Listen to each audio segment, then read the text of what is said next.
Chapter 975. Tyrant swore, "I swear that I will look at your new form and profession in the right light. In the end, you are making this sacrifice to save the world. I believe that I can understand and forgive your situation." Alright. There wasn't much energy fluctuation. In an instant, Duke, who had been protected by the golden light, suddenly turned into a dark humanoid figure. The power of darkness was so strong that it turned Duke's entire body black and illusory. However, Tyrant's expression changed drastically even though she had been talking nicely. She stood up, her face ashen, and her right hand subconsciously reached for the dagger at her waist. Unexpectedly, a ghostly figure was faster than Queen Sylvie, pressing down on the back of Tyrant's hand like lightning, making it impossible for her to unsheath the dagger. The one who made a move was naturally Vanessa, who had stepped into the hero domain. After obtaining a large pile of Seamount-level epic equipment, her movements became even more agile and fast. Tyrant was stunned. She did not expect that the delicate and docile maid would have such frightening skills. It was definitely not a good thing for a hunter to be approached by a thief. However, what shocked her even more was Duke. She apologized softly, "I'm sorry, I was too agitated. It's not because of your form, Sir Marcus, but because of your appearance. I have no choice but to recall a very, very bad memory." Duke waved his hand, and Vanessa retreated. Duke had actually noticed that Tyrant had begun to address him in an unfamiliar manner. "Tyrant, when we first met, you seemed to have a very deep prejudice against me. But looking at my life's memories, that was really the first time I met a night elf. I believe that my ancestors and I should not have any conflicts with the night elves. If there really is a personal grudge, I hope that we can discuss it openly. We cannot let misunderstandings affect the exchange and cooperation between the two major forces." Tyrant took a few deep breaths, her full chest trembling. However, her once clear eyes were still filled with resentment and entanglement that seemed to come from ancient times. After hesitating for a long time, she sat down and calmed herself down. In the end, she took out an item wrapped in a mysterious power. It was an unusually shriveled banana. Queen Sylvie and Jaina could not understand why Tyrant had taken out a broken banana that should have been thrown into the bin. However, Duque cried out involuntarily, "Air-dried bananas?" There was something called courting death in this world. If you don't seek it, you won't die. Why did Duque have to court death? In less than half a second, Tyrant let Duque and the two queens experience what it meant to change the weather. Tyrant stood up immediately. Her eyes were filled with rage and humiliation, and the two queens had no doubt that if they were not in Jaina's mage tower, Tyrant would have used her ultimate skill, Meteor Shower, or Starfall, at any moment to blast Duke into smithereens. Tyrant was so agitated that the sound of her teeth chattering could be heard in the silence of the room. Tyrant's anger was off the charts. Everyone in the room could clearly see her clenching her fists. Her muscles were so taut that he could see every muscle bulging from the tension on her exposed skin. Her beautiful biceps, the distinct abdominal muscles and mermaid lines between her breastplate and belt, and the graceful muscle lines on her lower body that did not affect the visual field made Duque drool. No, he was drooling in fear. At this moment, Duque was dumbfounded. He could not understand why Tyrant would be so agitated by a joke that only existed among the players in his past life. She was so agitated that she wanted to kill him. Thinking back to the time before his transmigration, Duque had asked himself many times why he played games. There were only two answers. First, it was for fun. Second, it was because he was bored and needed to kill time.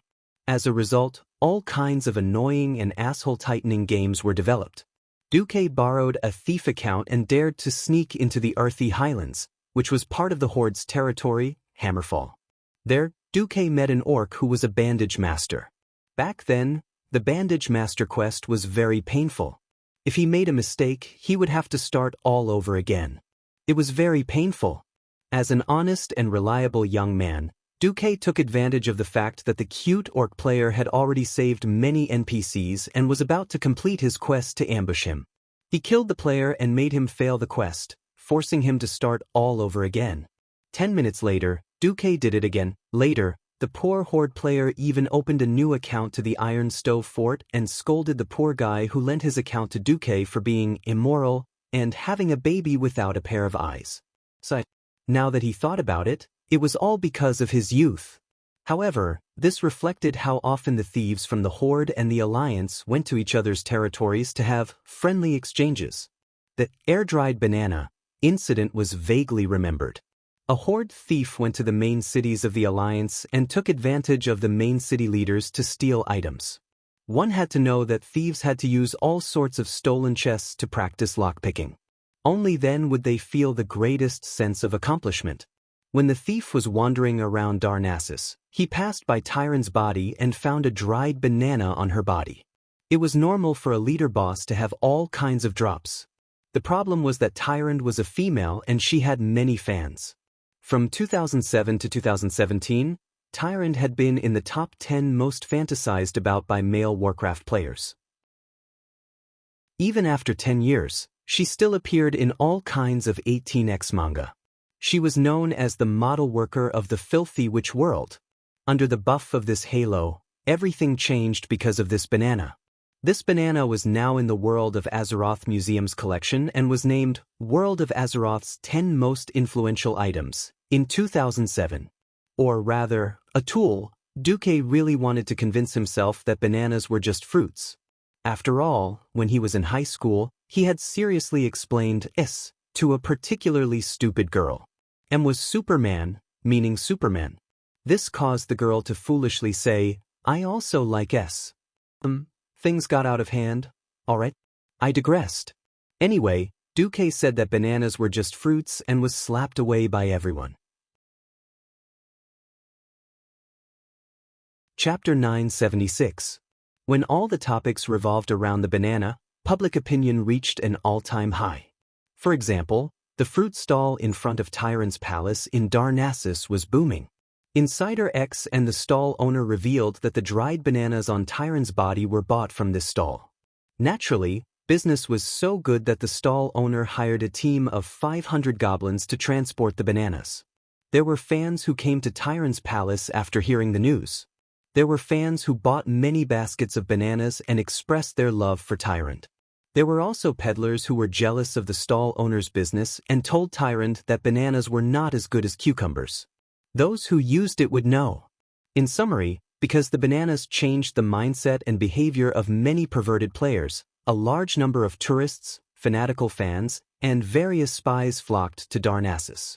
Of course, the ones who benefited the most were the fruit stall owner and the residents and peddlers of Darnassus. Because of this, their wallets were filled to the brim. Per capita GDP increased by 4,000%. Later, historians and economists unanimously named this period of prosperity as the Age of Bananas. 500 years later, a huge monument in the shape of a banana was erected in the plaza in front of Tyron's palace. It was also named as one of the 10 wonders of Azeroth. Many young and rebellious elves announced that they believed in the banana god and preached in front of the monument. Historians, scholars, and the Men's Rights Association jointly declared that this was a symbol of the rise of the elven male race. Of course, the above information about the dried bananas was all bullsh*t. This was because the air-dried banana story was a fabricated piece of history. Even the air-dried banana comic was made up by a few stupid cartoonists based on this story. It wasn't the official history of Azeroth at all. Why would Tyron fly into a rage because of the words, dried bananas? Duque was completely dumbfounded. Tyron seemed to be using a great deal of willpower to suppress her outburst. Even though Duque's loss of voice just now seemed to be gradually proving that Duque was the bastard that she dreamed of every night, she still lacked a very crucial piece of evidence. Tyron stood in front of Duque and the others like a volcano that was about to erupt. She spent a lot of effort telling herself to stay calm, to stay calm. After a while, her heaving chest finally calmed down. Tyron sensed the undisguised hostility in the eyes of the female servant who was obviously a hero-tier thief, then looked at the two queens who were ready to attack at any moment, and then looked at Duque who was still a little confused. Tyron suddenly realized that she had made a big fuss over a minor issue. Tyron was vexed. "Oh, Tyron! Tyron! No matter how suspicious Duke Marcus was, even if he claimed to have resigned from his position as commander, he was still a Grand Duke of a kingdom. He was still the leader of the incomparably powerful alliance. How could I shed all pretenses of cordiality with Duque over such a private matter? Tyrant shuddered. She did not dare to imagine what the consequences would be if the night elves offended both the alliance and the horde. Tyrant quivered, and her imposing manner dissipated. She sat down again, a little dispirited. My apologies, please forgive my rash and extreme actions. As this concerns an important private matter that concerns my reputation, I hope to meet with Sir Marcus alone.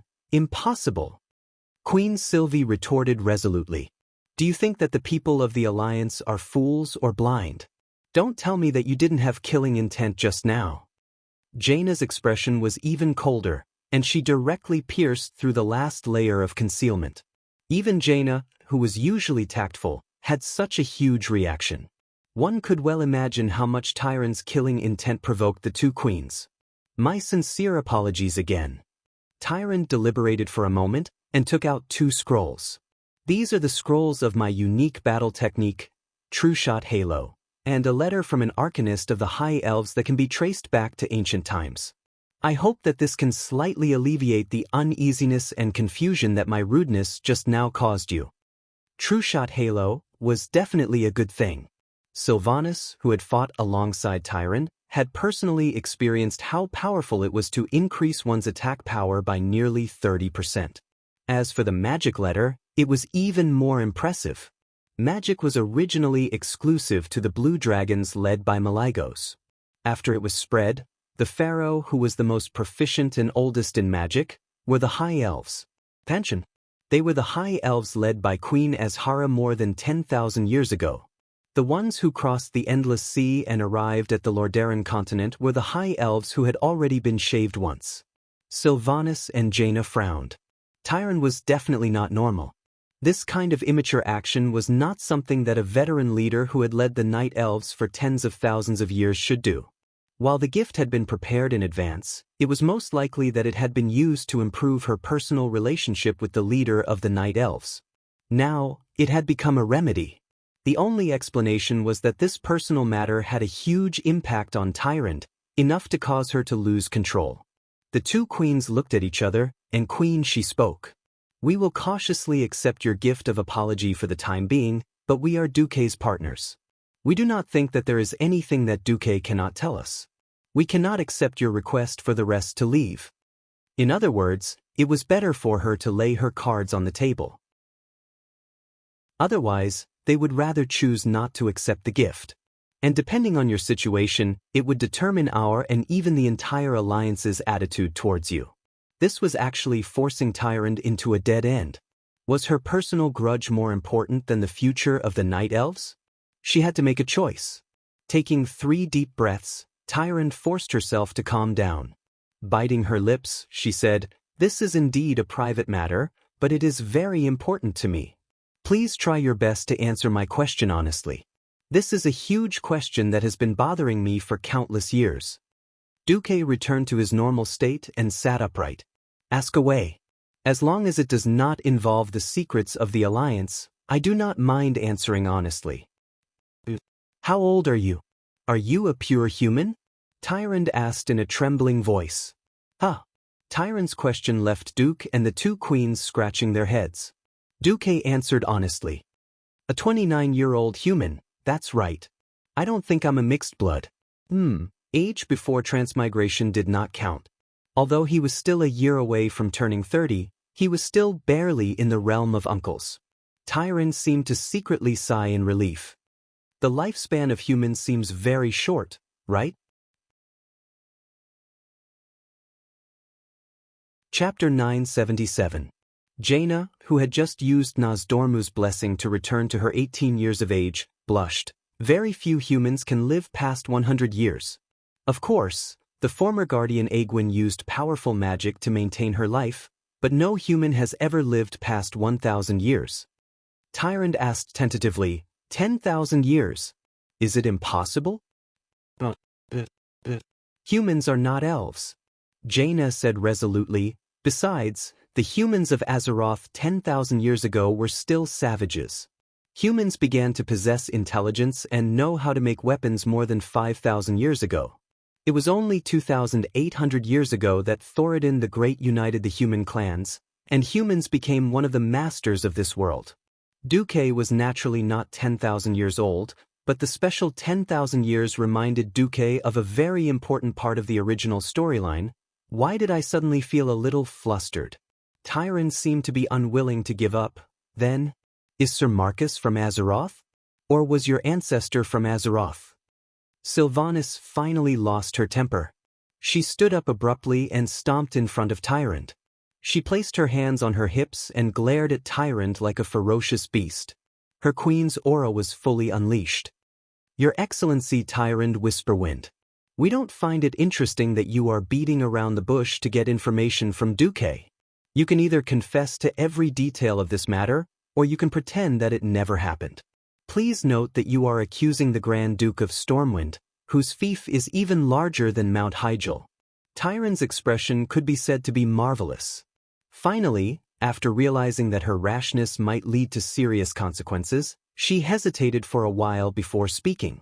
It was 10,000 years ago, when Queen Azhara led Sargeraz's Burning Legion to invade the world of Azeroth. In that battle, Tyrant was unfortunately captured. Originally, she thought that she was destined to die tragically. However, an incomparably mysterious human of unknown origins found her, who was already poisoned and infected with a terrifying curse. For freedom and life, she paid a heavy price. Tyrant refused to divulge the details. It's a man called Duque Kong. Like Duque, he can use the power of shadow and light. He is at once my benefactor, and at the same time the man I hate. That's right, he did save me from being killed by the devil. But soon after I agreed to his conditions, I realized that even if he didn't do anything, Malfurion would arrive. But because of this, of course, he could have chosen to kill me. In that case, it's impossible for Malfurion to revive me when I'm poisoned. So, I'm very conflicted. Even though Tyrant's words were vague and incoherent, the two queens could understand how she felt when she was at a disadvantage. Jaina rolled her eyes and flirtatiously winked at Duke. Yo. Fortunately, you can't go back to 10,000 years ago, otherwise I would have thought that Du Kong was you. Tyrant's face had turned green from Queen Sylvie's interrogation. On the other side, Duque found that his mind was about to be separated from his body. At this moment he roughly understood what was going on. Damn it, the person Tyrant was referring to as Du Kong was definitely him. After all, Chinese people always like to put gold on their faces. Duque didn't have Du Fu's talent, but he had a good alcohol tolerance. He could drink 2 liters of 50% white wine without panting. Back then, Duque was full of class. Therefore, Du Kong became Duke's QQ username when he was in university. Whenever there was a drinking occasion, he would use 2 identical glasses to pour a glass of Sprite and a glass of white wine. Bottoms up, you can do whatever you want. That heroic spirit would definitely cause internal injuries to people who couldn't drink. Even though he didn't have that much money to drink high alcohol, humans always had dreams. Naturally, Duque's dream was to drink more Du Kong. Du Kong is the only one who can solve my problems. This was Duque's catchphrase. Alright, the culprit was out. Duque, who was familiar with history, pieced the whole thing together. The first time he met Tyrant in Grey Valley, he was targeted. For some unknown reason, Duque had entered the ancient war that happened 10,000 years ago in the original history. Of course, it was because Duque and the others had returned to the past and stopped the collapse of history that the current Azeroth was created. In other words, the Duque who had returned to the past must have succeeded. Otherwise, Azeroth would have been a world destroyed by the Burning Legion. Here came the problem. The Duque who had returned to the past must have done something to Tyrant. Otherwise, Tyrant wouldn't have immediately revealed such a hateful expression when she saw the current Duque. Come to think of it, the current Duque had been wronged. Because the future Duque had gone to the past 10,000 years to cause trouble, the current Duque had to take the blame. What kind of bullshit was this? This was similar to the incident where the current version of the Time King Nozdormu killed the future Nozdormu, causing the two Nozdormu to die together. The worst part was that this was indeed the sin of him. But Duque didn't even know what he had done to Tyrande after returning to the past. Even if he wanted to fix the problem, he couldn't do it. He didn't know if he could return to the past and not cause such a mess. Duque's balls hurt. But confessing to something as stupid as this was not something Duque would do. Confessing would result in severe punishment. Resisting would result in going home for the new year. Duque definitely understood this logic. Thinking of this, Duque had an idea. The silent best actor Duque made his move. He stood up, his handsome face facing the sky at a 45-degree angle. 2 drops of crocodile tears flowed down his face after being slightly stimulated by the system elf. He slowly walked to Tyrande, who was sitting on a chair, and pressed his hands on her shoulder plate in an exaggerated manner. Your Excellency Tyrande Whisperwind. I want to say that before yesterday, I was a Breaking Dawn wizard respected by tens of thousands of people, a great hero respected and worshipped by tens of millions of people in the Alliance, the highest commander of the Alliance. But look, what am I today? A freak who possesses both the power of darkness and light. Because of this, I had no choice but to resign from my position as commander of the Alliance. I even had to bear the criticism of the people of Theramore, my homeland and my homeland. Duque's words struck Tyrande, who was already in a mess. That's right. It was only yesterday that Duque became a shadow priest. Why did I suspect him? An indescribable sense of guilt welled up in Tyrande's heart, and she didn't dare to look at Duque directly. Chapter 978. The Movie King continued his performance. When Archimonde climbed the world tree that the Night Elves and even the entire world cherished, when all the other heroes were helpless against Archimonde, who had started to absorb the power of the world tree, you all turned your expectant gazes to me. When Duque said this, Tyrande shuddered. She lowered her head, not daring to look at Duque directly. That's right, at that time, there were those who looked at Duque with anticipation, or rather, forced him to make the final blow. Tyrande was one of them. I didn't let you down. I didn't let down the billions of lives in the world of Azeroth. Even though I knew that I would definitely suffer the backlash of Archimonde's death, I didn't hesitate. Even today, even though I've become a monster of light and evil in the eyes of others, I've never regretted it, because I sacrificed myself for the world. Such an open and honest speech. Such a righteous and awe-inspiring aura. In front of Duque, Tyrande was too ashamed to show her face. She felt that she was a despicable, evil woman. Even though they looked almost identical, Duque was a superhero who risked his soul to save the world. Moreover, the time and condition didn't match. How could she doubt him? What's wrong with me? Unlike Duque's crocodile tears, Tyrande's tears were really flowing. She covered her face and let her tears flow freely. She kept saying, I'm sorry. I'm sorry.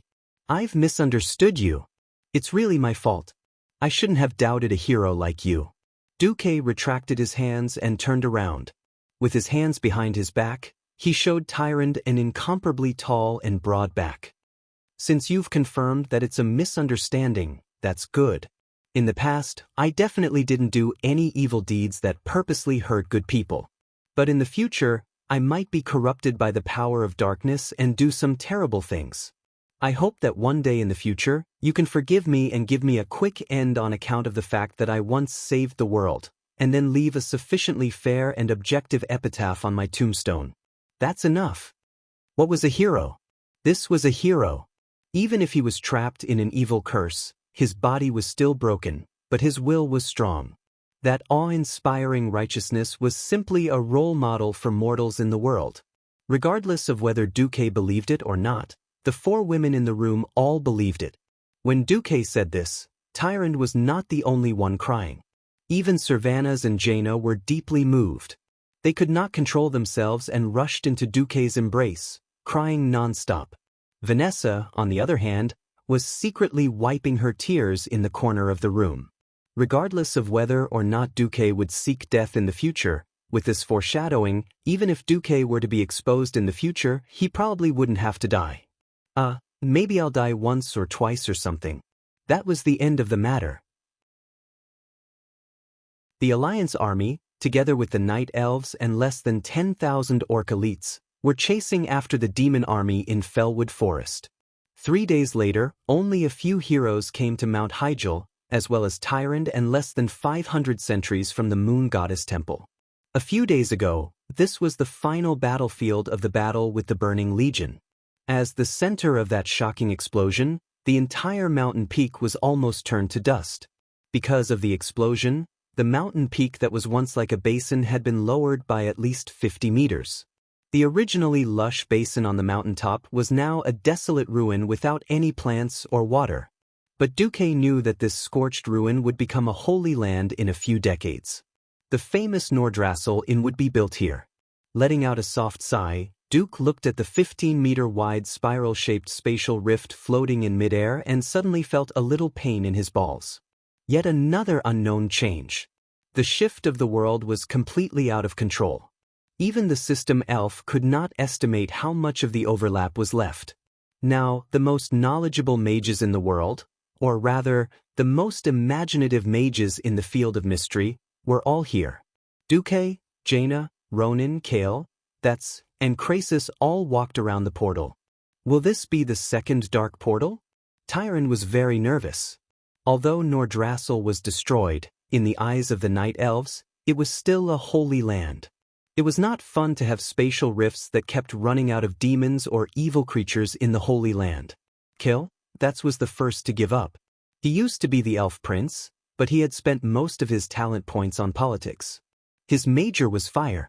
Ronan was also sighing. He was an arcanist, but he was also more focused on fighting. His extra talent points were all spent on diplomacy. In the 10 years that Duque had been missing, he had been busy maintaining the relationship between the Cursed Lands Overwatch Castle and the Dalajan. Jaina, on the other hand, had made great progress in spatial magic under Aegwyn's guidance. She thought for a moment and said, "This used to be the Well of Eternity. The high concentration of mana here supports this portal. There is indeed a possibility of interplanetary teleportation." Krasis glanced at Duque and suddenly laughed. "Let me speak first. Otherwise, if Duque speaks, I will lose all face." Duque smiled and did not speak. To make this the second dark portal, there must be 2 conditions. First, there must be a large and stable spatial rift here. Second, there must be a stable source of mana. At this point, Krasis raised 2 fingers and said, "Neither of the 2 conditions are met, so it's incomplete. This place is too unstable." "How so?" Tyrant asked. Krasis smiled but did not speak. As if he wanted to test Duque, he raised his chin at Duque. In Duque's vision, green data flowed down like a waterfall. Very soon, Duque had an accurate answer. "If we don't do anything, nothing will happen here. But if a demigod mage or warlock interferes, this place will be dangerous." Duque suddenly spat. He thought that if he were still a Breaking Dawn mage, with his and the system elf's shocking control, he could use this incomparably rare and spatial mana to bring Aurelia and Sasha back. Thinking of this, he became extremely frustrated. He still had some hope. "Krasis, if we can get Maligos or Nozdormu to help, we might be able to use this power to bring your queen back to Azeroth."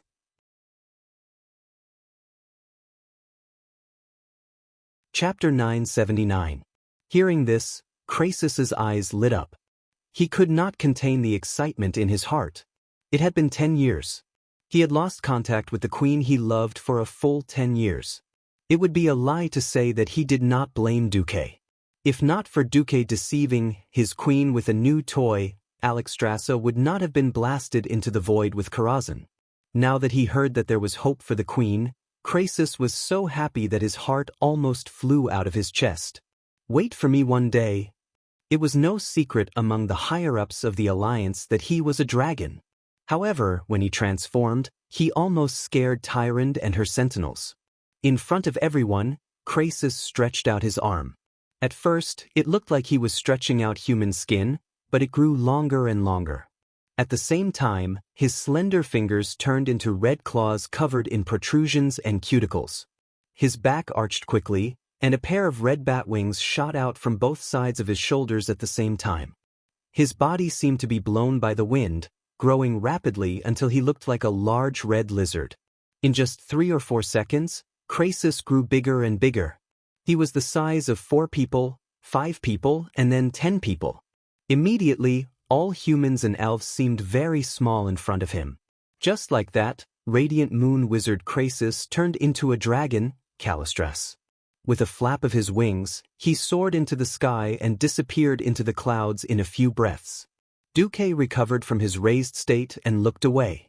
Only then did he realize that the night elf sentinels had all knelt on the ground. Even Tyrant, the high priest of the moon goddess, was bowing. This was a sign of respect for the dragons. After all, it was the blessings of the 3 dragon aspects that gave the night elves eternal life and eternal youth, as well as 10,000 years of prosperity. Tyrant had naturally heard of Duke's relationship with the dragons in this period of time. What one hears may be false, but seeing is believing. Seeing Duque make an ancient dragon run errands for him with a single suggestion, one could imagine how important Duque's words were to the life-giver. Moreover, Mount Hyjal had just been destroyed, and the scorched land needed Alexstras's support even more. Tyrant could not help but look at Duke with a hint of respect in her eyes. Waiting was boring. Of course, Jaina and Ronan looked at this spatial crack with great interest. Kale, that's brought a large group of his followers to a resting tent. Duque was a little surprised to notice that Solarian, who was beside Kale, was actually wearing a mage robe that did not match the blood elves and high elves. Although it looked like the mage robes of Stormwind City, the color and style were more similar to Vanessa's maid robes. What was even more eye-catching was the medal of the Marcus family pinned on Solarian's chest. Solarian walked up to Duque and knelt down on one knee. This time, she didn't speak in Elvish, but in standard human language. Respected hero Duke Marcus. According to the ancient oath that I, Solarian, made on the Salis Trail, as long as my lord Kale, can restore his reputation in the Battle of Mount Hyjal, I am willing to be your servant for the rest of my life. Now, the great astromancer Solarian has come as promised. Please take me in, Master Marcus. If Solarian had not mentioned it, Duque would have forgotten about it. Now that he thought about it, she was serious. Duque was a little confused.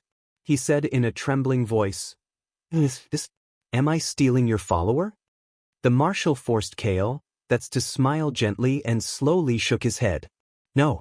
Duque, you don't understand the ancient customs of the High Elves. If a follower can use himself as a price in exchange for a new life for his master, this is a great honor for a follower. Not only Kale, but Caponia, Tyrannicus, and other followers behind him also nodded at the same time.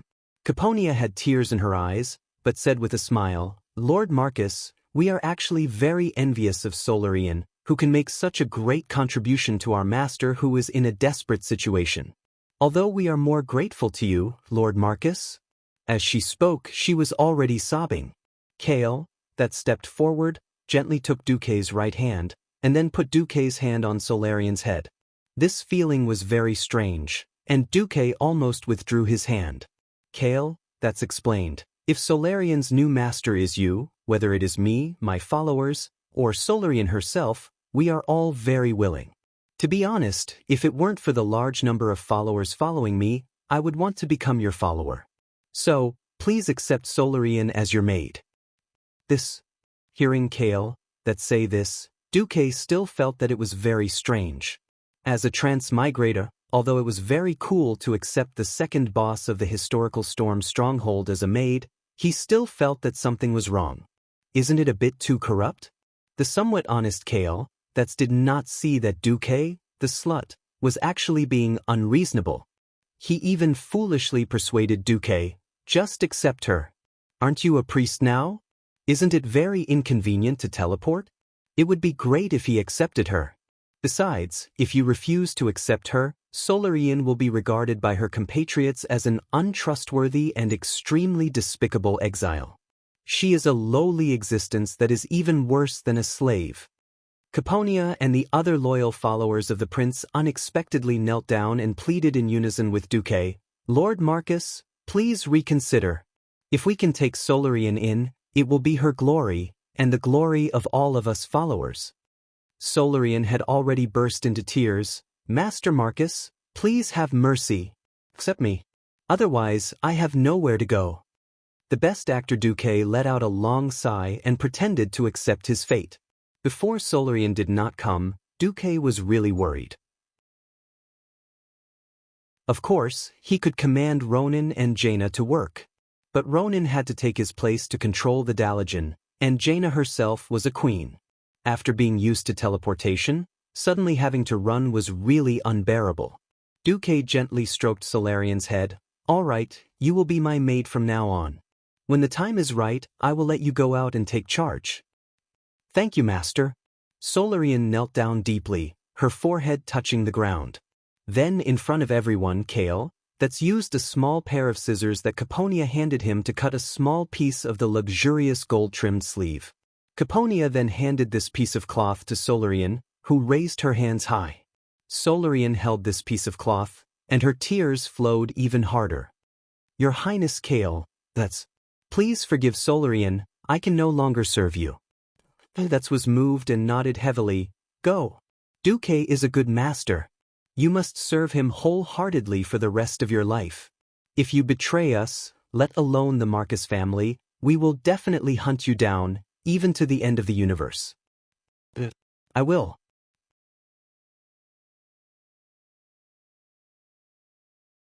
Chapter 980.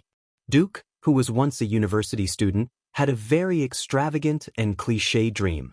He wanted to return to ancient times and become an ignorant and incompetent hedonist with the strongest backing. He wanted to bring a group of epic-ranked combat power with him all day long. He wanted to go out on the streets and harm the girls of other families. Well, now that he couldn't be a villain, it felt good to be a hero. Behind him was Vanessa and Solarian, two extremely powerful girls. Even the kings of the Alliance couldn't find such a bodyguard team. Especially the Radiant Moon Pharaoh. They were all old men. How could they compare to the girls by Duque's side? Looking at Duke's expression as though he was a patient and needed to rest, Jaina rolled her eyes at Duke as he rested casually with two maids serving behind him. However, after the two of them finished researching the secrets of the magic circuit that night, even if they were just rolling their eyes, it still felt like they were flirting. They had thought that they would have to wait for a whole day. Unexpectedly, Crasus returned in half a day. I bring good news and bad news. Crasus, who had turned back into his human form, could not hide his exhaustion. Tyron had wanted to hear the good news first, but she gritted her teeth and chose to listen to the bad news first, just like Duque. Crasus sighed. The Burning Legion seems to be angry because of Archimonde's death. They sent a rather large fleet to attack the defensive magic circle of the world of Azeroth. In the void, where mortals can't see, Malygos is fighting on the front lines. He's also slightly injured, and he refuses to help. Duque's eyes narrowed. He can't even use this magic to summon the Red Dragon Queen? An angry expression appeared on Crasus' face. He rejected me decisively and then chased me away. After a pause, he continued, I'm guessing that the matter with Syndagosa angered him. All right, the Blue Dragon Queen's grave had been dug up. Malygos was very unhappy. Even if Syndagosa's soul had fallen and hated him, he was unhappy. He refused to help. It was hard to tell if he resented the Dragon Slumber Shrine for not taking care of his wife's remains, or if he resented Alexstrasza's return and the Dragon King suppressing him again. In any case, this path was blocked. Where's Isra? Although Isra was not part of Duque's plan, he still asked symbolically. The Emerald Dream is still in trouble. Duque pursed his lips. This was already two pieces of bad news. Then the good news comes from Nozdormu? Tyron asked. Nozdormu is willing to help, but his condition is for you to help him, Duque. As if he had stepped on an invisible tail, Duque jumped up. Azeroth above, he wants me to work extra hours to save his sister? Crasus puffed out his chest and sucked in his stomach. His Majesty Nozdormu's words, everyone held their breaths and prepared to listen. Of course I'm willing to save Alexstrasza. If you don't want to do this, Duque, then I'll only save Alexstrasza. This time, Duque wasn't just being stepped on, he was being set on fire. He and Queen Sylvie, who had rushed over after hearing that there was a chance to save her sisters, cursed in unison. Nosdormu, you bastard, only save the Red Dragon Queen? What a joke! Wouldn't that mean that Aurelia and Sasha would all die? After all, after being blown into the void, apart from relying on Karazhan's own defense, the Red Dragon Queen was the key to protecting Karazhan. It wasn't just to destroy the enemies, but also the void. There was no light or heat, water or air in the void. Without her, the life-giver, Karazhan might not completely collapse, but it would not be able to grow plants and animals. Without plants and animals, there would be no food. The people inside were destined to starve to death. No, they didn't even have to wait until they starved to death. Without plants to absorb carbon dioxide and expel oxygen to circulate the air, everyone would suffocate to death. Nosdormu was simply threatening Duque.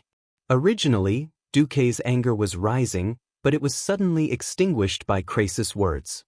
His Majesty Nosdormu also said that he has cleaned up your mess enough times. This time, you have to help even if you don't want to. Otherwise, he won't stop certain existences.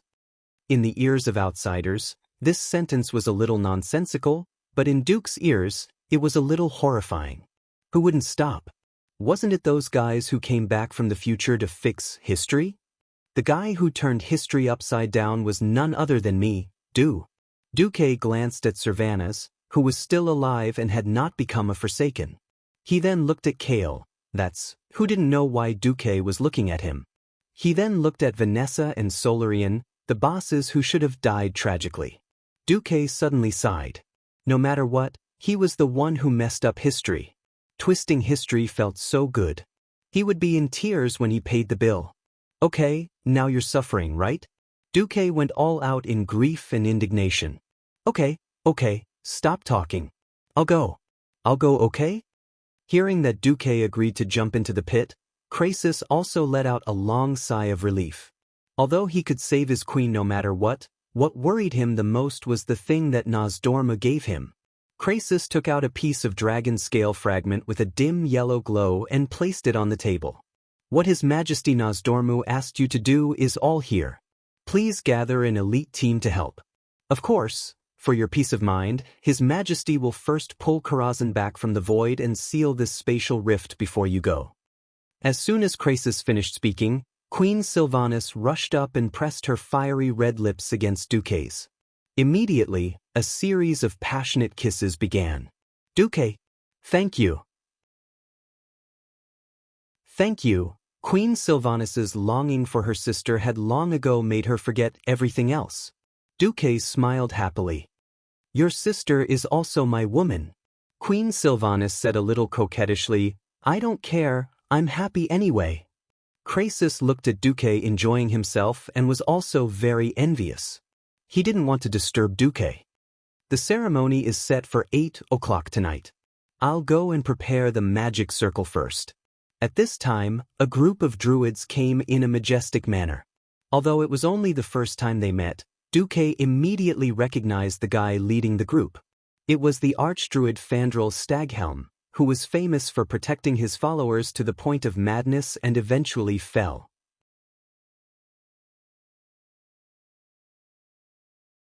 Chapter 981. Fandral recognized the owner of the dragon scale almost immediately and ran over. Is His Majesty Nosdormu in need of help? The night elves are happy to help. As soon as Fandral opened his mouth, Tyron's expression became a little unnatural. The night elves worshipped the laws of nature and hated the abuse of arcane spells and the destruction of nature. This was a tradition since ancient times. Among the night elves, other than the moon goddess Elun and the nature demigod Cenarius, the night elves also worshipped the 3 dragon aspects that had blessed the world tree. However, Fandral had gone a little overboard. He was basically saying that the night elves were willing to use all their power to lick Nosdormu's boots.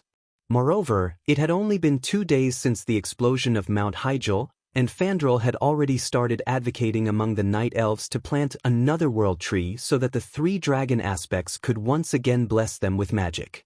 Now that Fandral was trying to curry favor with Nosdormu, Tyrant was infuriated by this seemingly generous but actually unprincipled way of doing things.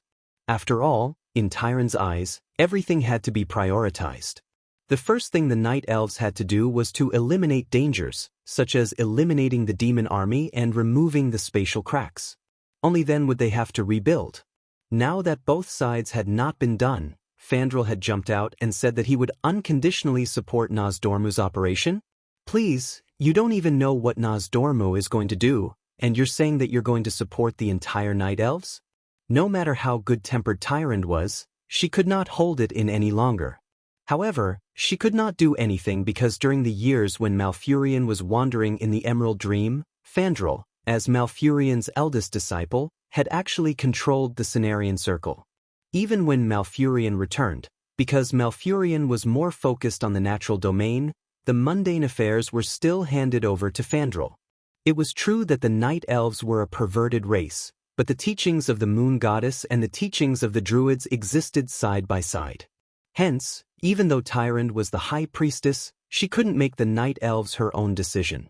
Fandral made random promises, and just when Tyrant was about to say something, Fandral was slapped in the face by Krasis, or more accurately, by Nozdormu. Seeing that Fandral was about to touch the yellow dragon scale, Krasis stopped him.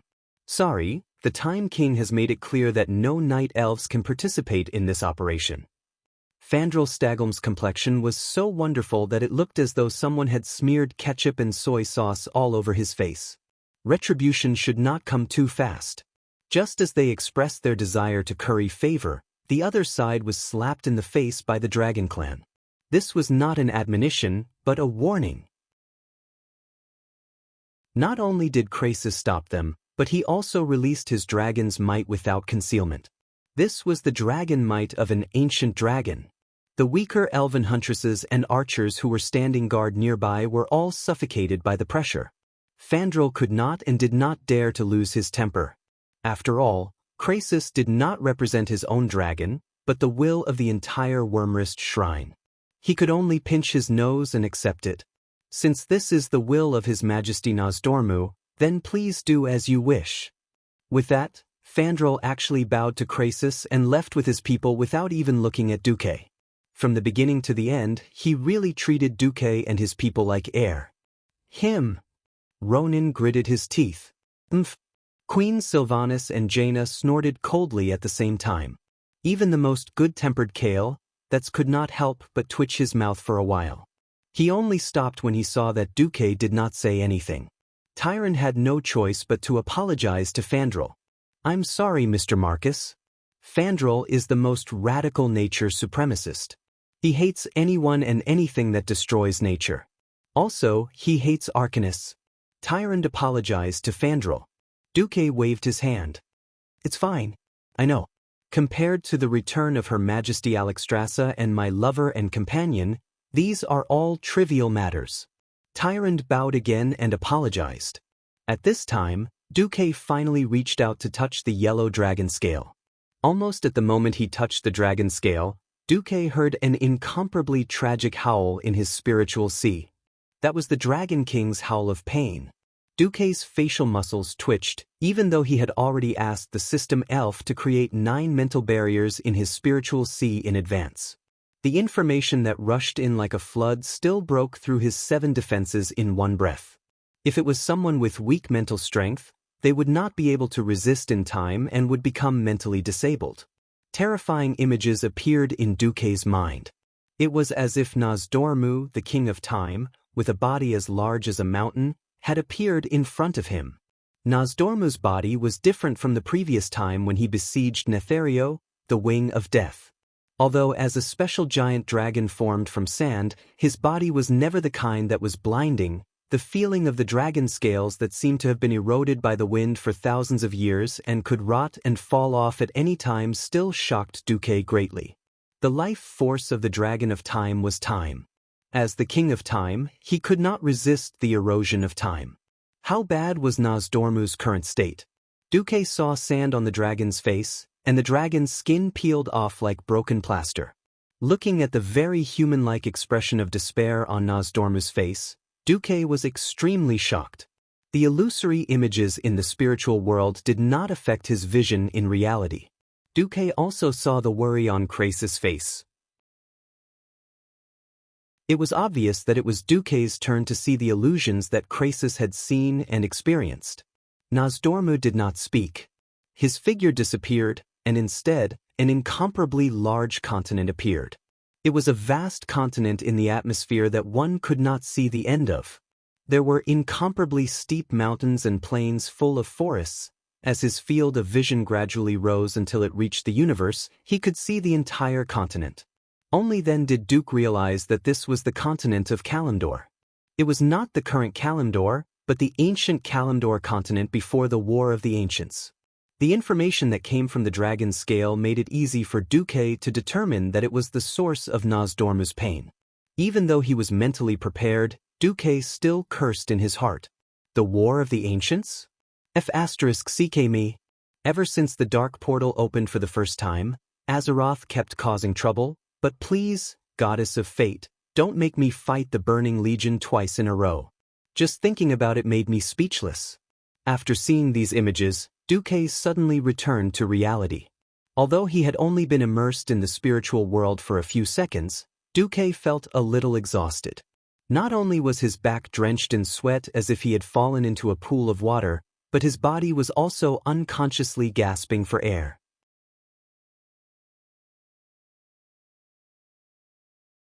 Chapter 982. If it was just a simple message, Nozdormu wouldn't have created such a terrifying mental strength test. After all, even though Duque had changed classes, his body and mental strength were still at the top of the pharaoh. Duque guessed that the only explanation was that the Bronze Dragon King scale was both a message and a test. It was a test to see if the target had the minimum requirements to pass through time and space. Krasis couldn't hide the surprise on his face when he saw that Duque only sweated and took a deep breath to pass the test. What? Duque accepted Jaina's golden handkerchief as she wiped his sweat and smiled at Krasis. What terrifying willpower! I suddenly understand why you were able to forcefully convert the dark power that even demigods might not be able to withstand after taking Archimonde's fatal blow. As expected, Duque, you're the hero of the Alliance. There's a reason behind it. Krasis didn't have the slightest bit of flattery on his face. In fact, there wasn't even a trace of pretense in his respectful expression. The mental impact was indeed very strong. Duque nodded. This is a very dangerous mission, and there can't be more than 5 people. You and I will count as 2. You can pick the remaining 3. Duque wasn't surprised at all by Krasis's words. He turned his head and said, Ronin, you do it. Yes, teacher. Luo Ning bowed respectfully and touched the earthen yellow dragon scale. In the next second, Ronin screamed and fell to the ground, twitching nonstop. Everyone present wasn't an ordinary person, and they immediately realized how terrifying this mental test was. Ronin curled up into a ball on the ground, trembling nonstop as he let out indistinct groans. Kalimdor. Demon. Ancient god. He didn't say much, but every word made everyone tremble in fear. After half a minute, Ronin finally regained consciousness. His stomach cramped and he vomited on the spot. The sour and rancid smell of vomit assaulted her senses. Solarian, who was wearing a maid uniform, reacted quickly. With a wave of her hand, a well-timed frost spell froze the vomit, and immediately followed it up with an extremely precise icicle spell, blowing the vomit out of the tent. Ronin struggled to get up. He staggered and almost fell. Fortunately, Vanessa rushed forward to support him. Luo Ning's entire body seemed to collapse as he breathed heavily. He smiled bitterly. I'm sorry, teacher. I've embarrassed you. Duque shook his head with a smile. You're great. On the other side, Krasis was already applauding. I'm ashamed. It took me a whole minute to pass this test. It should be said that Ronin is indeed a hero who experienced the Battle of Mount Hyjal. Duque had the system to separate his spirit sea, but he was still almost hit, not to mention that Luo Ning had relied on his own spirit and willpower to survive. All right. There are 2 more spots. Duque seemed to be talking to himself. Then he quickly made a decision. Please inform Sar. I need him to send a strong warrior to help. Perhaps he did not want to admit it, but at this point in time, the warrior, mage, and priest iron triangle formed by warrior, mage, and priest was the standard. Without a strong warrior, the operation of the small team was not reliable. Of course, Krasis could transform into a dragon, but that was a tactical nuclear bomb that would not be used until the last moment. Because Krasis, who was not even born during the ancient war, had to go back to the past 10,000 years to acknowledge his ancestors. The last spot, I'll go. Servanas and Jaina stood up together, each with an expression of unwillingness to pass on the responsibility. Duque decisively rejected. I'll go because I have a secret deal with Nozdormu. I have no choice. Why are you two queens messing around? Especially you, Servanas. An Astrian, who betrayed Quell, Thalos, is still entrenched in Lordaeron. Why aren't you cleaning up the traitor? Why are you interfering in Nozdormu's matter? Queen Sylvanas still wanted to argue. There were even tears in the corner of her eyes. Just then, Jaina suddenly pulled Servanas back and shook her head. They suddenly understood. This was the general trend. Without world peace, there would be no peace in the country. Without a country, there would be no small family. They all understood this kind of interlocking relationship, but they could not accept it at the moment. They had just obtained the love they had been pursuing, but they immediately had to accept separation. This was indeed very difficult. Unfortunately, they had no choice. If they had fallen in love with an ordinary man, a farmer, perhaps they could hide in a place that was not affected by the flames of war and live peacefully. Their beloved Duque was a great hero of the alliance. A hero's glory and responsibility would always coexist. Jaina pursed her lips. Duque, you have to promise us that you will take care of yourself. It was rare for Duque to make a solemn promise. It's okay. I'm just going for a walk. It's not dangerous. I have proof. After saying this, he even winked at Krasis. Krasis understood on the spot. He nodded at the two queens to show that Duque was right. This time, they were indeed going back 10,000 years to stop the existence of evil from changing history. On the other hand, since the current Azeroth had not collapsed, didn't it mean that their mission to go back to the past was a success? If this was just Krasis' deduction, then Duque had absolute proof.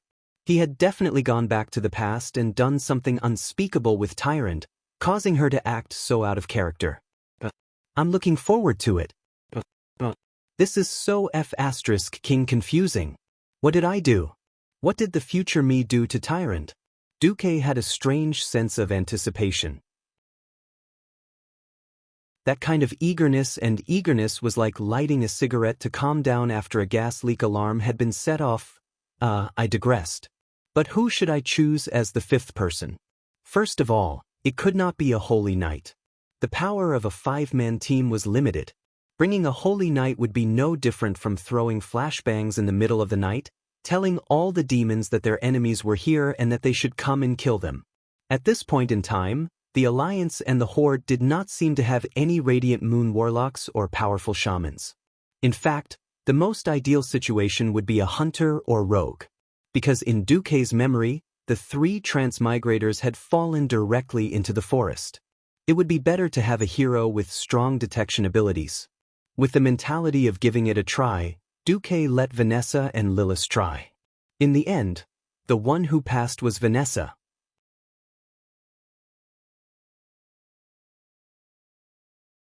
Chapter 983. After 50 seconds, Vanessa woke up. Duque was a little surprised, but also a little relieved. Sure enough, gold would shine? It seemed that Vanessa had inherited the tenacity of the original Vanessa in history. The little girl who had watched her father rise up because of injustice and eventually die, suffering the coldness of human nature, stood in front of the players more than a decade later, at this moment, looking at Lilith, who had fainted, and then at Vanessa, who was stubbornly struggling to get up on the ground. Duque suddenly felt that the Vanessa in history seemed to overlap with his former little maid. Master! Did I pass? Her legs were shaking and her face was pale. Bean-sized cold sweat gathered into small streams on her cheeks, neck, shoulders, collarbones, and other parts of her body. The sweat easily soaked the maid uniform on the outside, but it also revealed the tight-fitting leather armor under the maid uniform. Apart from Tyron, who had seen Vanessa's strength, many people looked at Vanessa in shock. They didn't expect that even Duque's maid had broken through to the realm of heroes, and was an outstanding rogue. Gently touching Vanessa's head, Duque smiled gently. Well done. Although there are greater tests to come, at least you passed this time. They go and rest. There was no first place in literature, and no second place in martial arts. This sentence was applicable in any world. After seeing Vanessa pass and Lilith fail, it seemed to have stimulated many people. Carponia was a little unconvinced, and she tactfully suggested to Kale that she wanted to try. Kaizi could only smile bitterly and convey this wish to Duque. Duque waved his hand. Go and try. Even if you don't participate in this mission, this kind of mental trial is a rare experience. In the end, the 4 heavenly kings around Kale, were all wiped out, dead dogs, and fainted. This made Kaizi feel a little embarrassed. In the end, he grumbled and insisted that he go. Originally, Duque thought that since Kaizi could kneel down to his father in the sun-chasing king court, his willpower should not be too strong. Obviously, Duque underestimated the prince's desire to prove himself hidden under the gentle appearance. Or rather, after the battle at Mount Hyjal, Kale, had found his backbone. 42 seconds. It wasn't particularly good. It was later than Luo Ning, but faster than Vanessa. Kale, who was kneeling on the ground, looked like a victor. He raised his head high with a satisfied smile on his face. It seems that for some reason His Majesty Nozdormu didn't let me see the relevant content. He only tested me. Kale, panted. Sorry, I can't tell you the reason, Krasis said. Duque knew the reason. Nozdormu was afraid that the elves would return to the ancient war 10,000 years ago and become entangled with the night elves or the high elves. For example, if they killed Queen Azhara in advance to preserve the elves' ruling position, it would cause a huge deviation in history. Whoosh whoosh. Nozdormu, you underestimate me too much. I'm Duque, the disintegrator of history. Okay, when will we get Karazhan back, and when will we start? Duqueist. You can go back to the old site of Karazhan first and wait. When I go to the tribe to confirm the last candidate and report the list of team members to His Majesty Nozdormu, the return of Karazhan can begin. Then, you and your team have 3 days to prepare.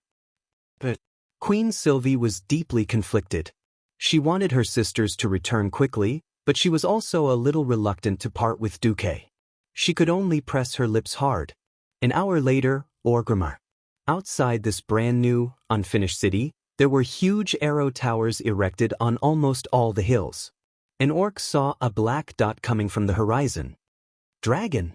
A red dragon! An orc sentry shouted. I've heard that the Dragon Maw clan used to ride red dragons to fly into the sky. Is that red dragon our companion, Brock? Another orc asked. Brock snorted. The orc who asked was very young. During the battle at the Dark Portal, he was still a child, so he definitely didn't know how the orcs could ride on dragons. If the orcs conquered the red dragons forever, it would be a glory to be proud of. Unfortunately, all that was left was humiliation. Brock curled his lips. Gascoiffle. If you want a dragon to fly around with an orc, the only way is for the orc to stay in the dragon's stomach. Gasco shrugged, looking like he didn't care. Orc customs were very interesting. They only respected shamans and orcs stronger than themselves. Evidently, he and the other orcs felt that Brock wasn't worthy of that magnificent equipment. That's right, Brock was also a warrior who had returned from the battle of Mount Hyjal. Unfortunately, he'd always been by the great chief's side.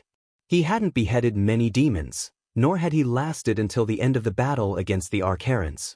Brock had lost an arm, and he'd relied on human magic to recover and reattach it. He didn't fear any enemy, but time had worn away at his soul. Perhaps because of his hunchback, he looked a little shorter than Gasco. He didn't have much hair, but it was starting to turn white. His face was covered in scars and wrinkles. His eyes had long since lost the desire of his younger companions. When he met their doubtful and mistrustful gazes, he revealed a deep sense of indignation and sorrow. Brock wanted to prove himself. Krasus's arrival had alarmed all of Orgrimmar.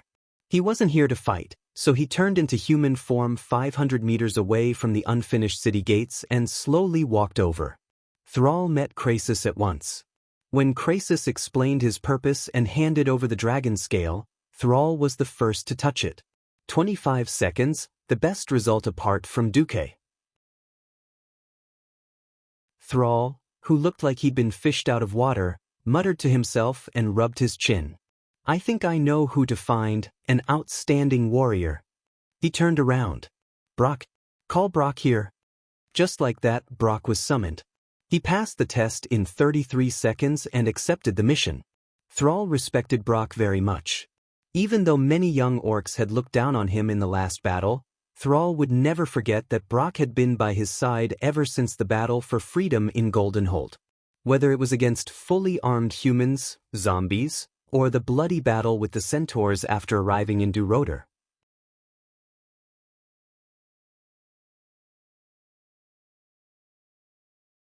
Chapter 984. Even when facing Kazak and the other demon leaders on Mount Hyjal, Brock had never retreated. He was undoubtedly a hero. When facing Kazak and the twin demon lords, he had been ordered to stop the demon commandos who were trying to help their leaders. At that time, he had wielded his warhammer and fought bravely. When his last comrade was split in half by a gargoyle before reinforcements could arrive, he had avenged his comrade by smashing the gargoyle with his hammer. Then, there was only silence all around. When Sal arrived with his army, Brock's figure, covered in scars and standing alone in a pool of blood, had left a deep impression on Sal. In Sal's opinion, Brock's name should be almost as respectable as his own. His early exit from the battle against the Arkherons had ruined what should have been a perfect honor. However, Sal had chosen him not only because of his strength and experience. More importantly, Sal knew Brock's loyalty. Sal couldn't send an army for this kind of mission that involved traveling through time and space. He needed a confidant who was strong enough to complete this mission for him. That should have been the case, but a fellow who gave Sal a headache appeared. A burly and ferocious figure rushed into Sal's tent and picked up Nozdormu's dragon scale without a word. Then he passed the test in just 10 seconds. Sal's mouth was full of bitterness. For the sake of my ancestors, don't make things difficult for me. Grom Hell scream. Lord Howl panted heavily. He didn't look at Sal, but instead looked at the elf-looking Krasus. I heard that Duque will go too. When Krasus said the word, yes, Sal's head hurt. Then I'll go too. Lord Howl was resolute and unquestionable. The tribe needs you more, Sal tried to explain. What do you need me to do? Kill those demons who are running around like frightened rabbits? Or kill Arthas for the humans' revenge? I heard that the Alliance cut Arthas in half at the waist last time. Grom's voice grew louder. Grom, don't forget that you're the chief of the Warsong clan. Grom slapped his chest with a loud, bam. I am first and foremost a warrior, and I am an old warrior. I've lived longer than my father and my grandfather combined. In the tribe, a guy of my age would have died many times already. Do you want me to watch Duque go on a dangerous mission, and then accidentally die in the mission? Do you want me to go see the ancestors with regret that I owe Duque my life? I don't want to die owing a human a favor, even if he is a hero worthy of respect. Grom's words made so much sense that Sal was speechless. From Draenor to Azeroth, because of the war and the harsh environment, the infant mortality rate had always been high. Although there were no official statistics, it was an indisputable fact that the average age of beastmen rarely exceeded 30 years old. Most of the orcs who had lived for a long time were shamans who did not need to go to the battlefield. Whether it was Brock or Grom, they were like living fossils who had experienced the Draenei War, the First and Second Battle of the Dark Portal, the Dalajan War against the Scourge, and the Battle of Mount Hyjal. It was a miracle. Even the strongest warrior of the tribe, Grom Hellscream, was no longer young. He was 50 years old this year. 50 years old? This was an extremely ridiculous age for an orc warrior. Sal sighed. Sal, don't try to persuade me. If my son is still alive, he'll be in his 20s. Other than Duque's kindness, I have no regrets in this life. At this moment, Brock took a step forward. Sal noticed that Brock's fists were clenched even tighter. Brock's blazing eyes told Sal that since he had passed this test, he was willing to fight until his death. Sal might not know that Brock was still suffering from a deep sense of guilt. This guilt had almost swallowed his soul. His comrades were all dead, and only Brock was left. He did not understand. At the same time, he felt very guilty. Why did he not die bravely with his comrades? To him, living was a kind of regret, even a kind of failure. Since then, he had been waiting for a chance to atone for his sins. To atone for his sins, even to die. Now, fate had finally given him this chance. How could he give up such a chance just because Grom's status was higher? The two orc heroes did not give an inch. This made it very difficult for Sal because Krasis had specified that only one person was needed. Suddenly, Nozdormu's voice came from the piece of scale. Then send one more orc. Nozdorm, Your Majesty? Sal was shocked. It's okay. With my strength, it's not a big problem to send one more person back. At most, I'll torment Duque. He, who asked him to give me so much trouble. At the same time, back in front of the old Karazhan site on the upwind trail, Duque sneezed loudly. How'd you dash? Did you catch a cold? The two queens turned around at the same time and looked at Duque strangely. No, I seem to feel a wave of malice from a certain dragon. Please don't mind it. It was desolate. After the explosion of Karazhan 15 years ago, this place had become a barren, scorched land. After the second battle at the Dark Portal, Duque had been busy opening up various black technology talents and had no time to care about the natural environment here. Now that he had made contact with the Night Elves, Duque wondered if he could kidnap a druid or trick Alexstrasza into helping him after Karazhan returned and turn this place into green mountains and clear waters. After all, if Karazhan became his lair again, the surroundings would be too ugly. At least the three Windrunner sisters would not like to come here. At this time, it seemed that the orcs had reached an agreement. Suddenly, a large piece of scorched land in front of Duque began to change color. In the blink of an eye, it turned into yellow quicksand. After a gust of wind blew the sand, a very small sand dragon appeared. It was a small-sized Nozdorm. Give me the spatial coordinates. A telepathic thought went straight into Duque's mind, and Duque gave it without hesitation. Then, a desert storm appeared out of nowhere and covered half of the valley. Even Queen Sheer, who did not know magic, felt that the space was shaking violently. It was as if a small hole had opened in the tightly sealed sky. In the sandstorm, as the sand blew, a clearer silhouette appeared. The huge tower, the covered bridge, the spire. That's right. It was Karazhan. When the huge mage tower returned to its original color in the vision of Duque and the others, the tall iron gate of the main gate was suddenly pulled shut, and a silver-haired figure shot out like an arrow. The next moment, Duque was hugged by a slim female figure.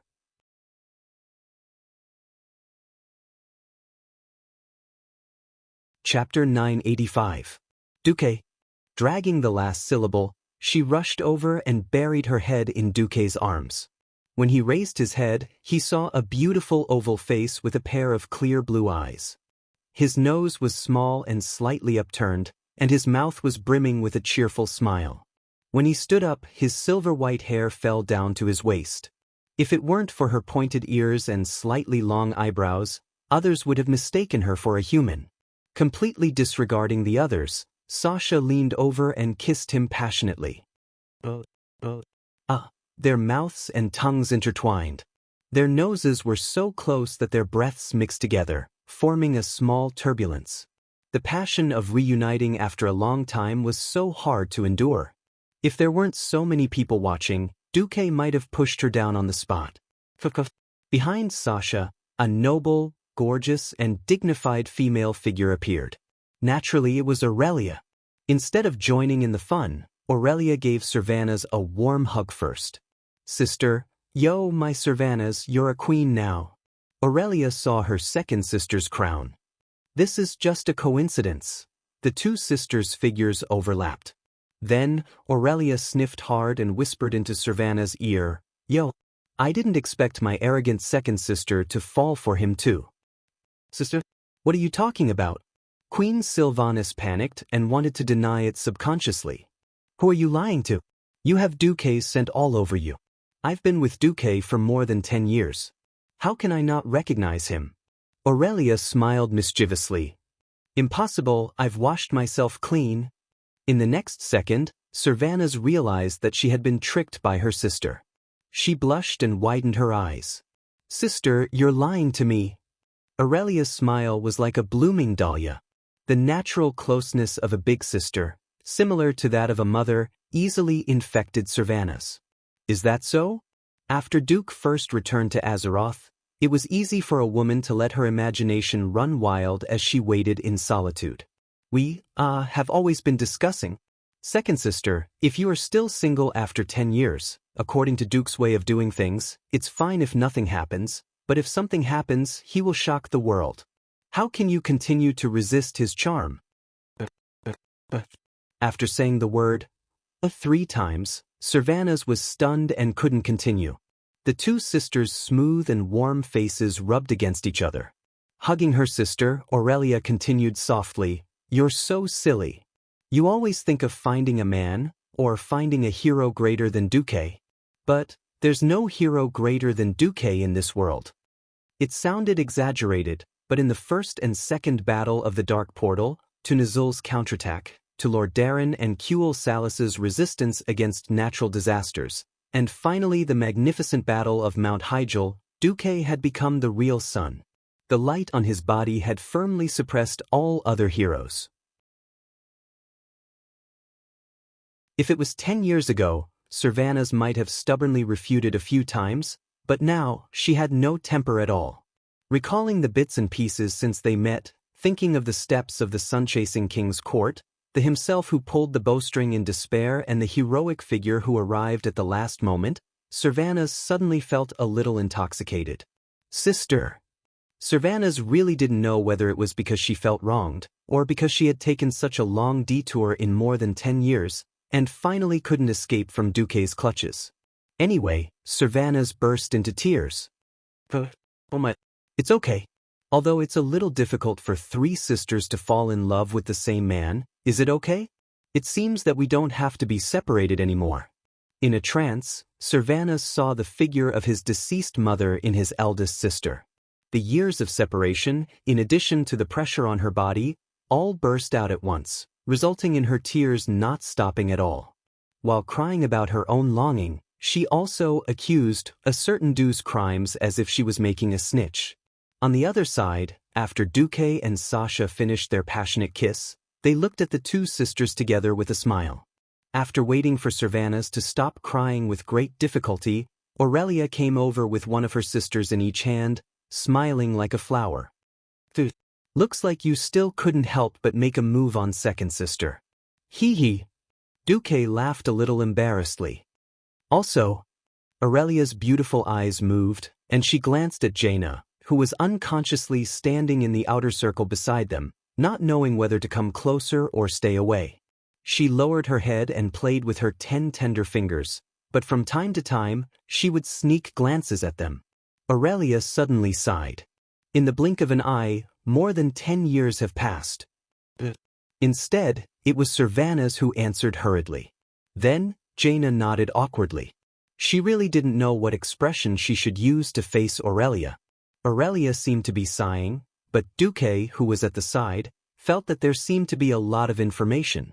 That pair of bright eyes was just like when he first met her 15 years ago, filled with wisdom, kindness, and a hint of playfulness. This eldest sister of the Windrunner family slowly walked in front of Duque, her affectionate eyes filled with endless love and tolerance like the sea. Gently holding Duque's face, she gazed at this little man whom she both loved and hated. Sweet memories of the past also floated up in her mind, flashing through her eyes. "Jaina, please come over for a moment." Aurelia pulled Jaina over, and then smiled brightly.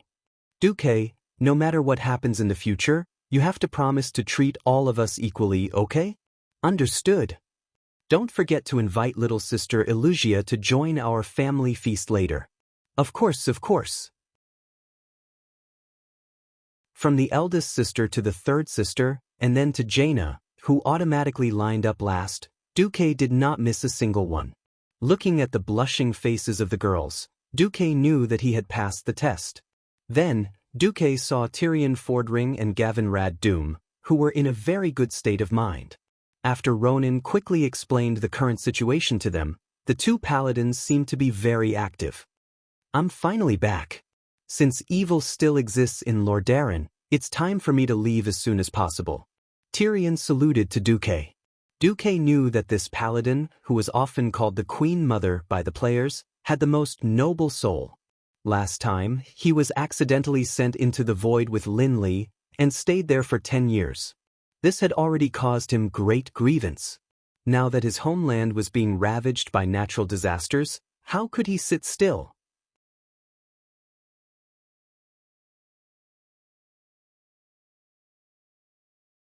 Chapter 986.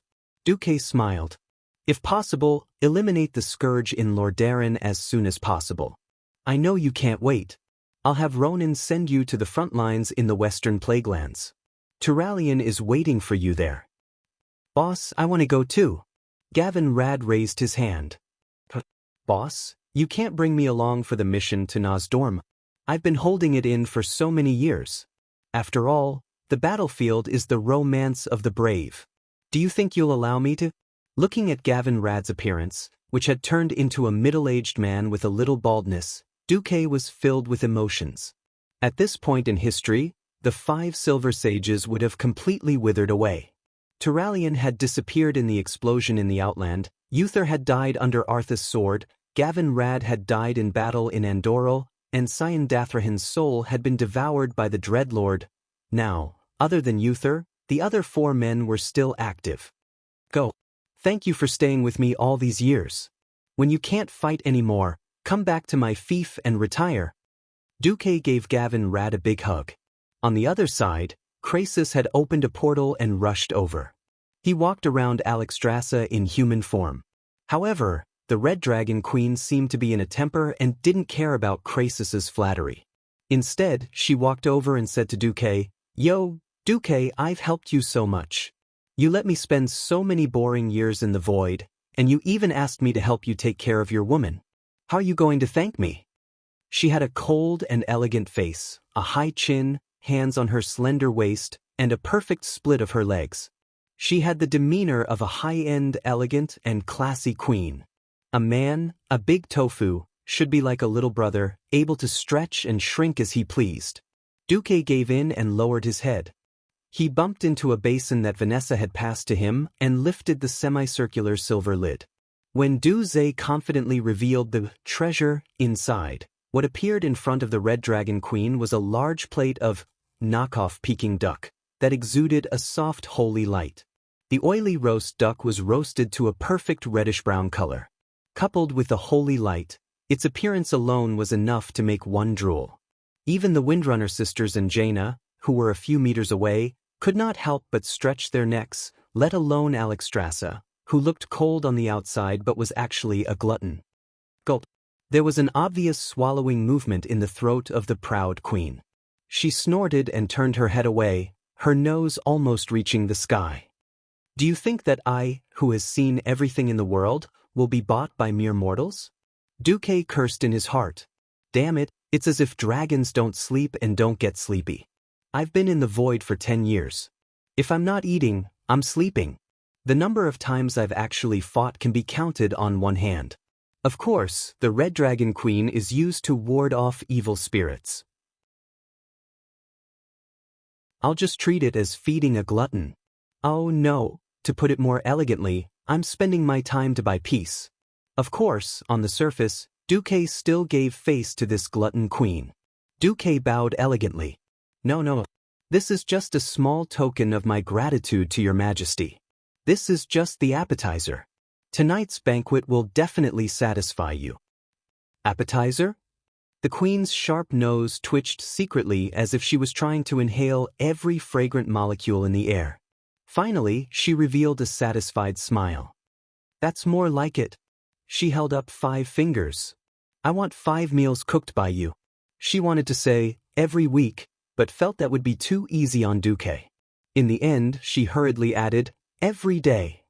Duque looked troubled. But I have to go to Nosdormo for a mission the day after tomorrow. It's business. Crassus hurriedly whispered into the queen's ear in Draconic. Alexstrasza's face fell. Then, let's have a feast tonight. I'm telling you, I won't allow you to skimp on the food, and it can't be food that has been eaten in Karazhan. Of course. Duque sighed in his heart. He had passed the test. In Karazhan, with her help, there was a lot of food. Because they didn't raise chickens or ducks, it was all plants. After eating for so many years, Duque was almost sick of it. The Red Dragon Queen was the same. If not, she wouldn't have fallen in love with roast duck.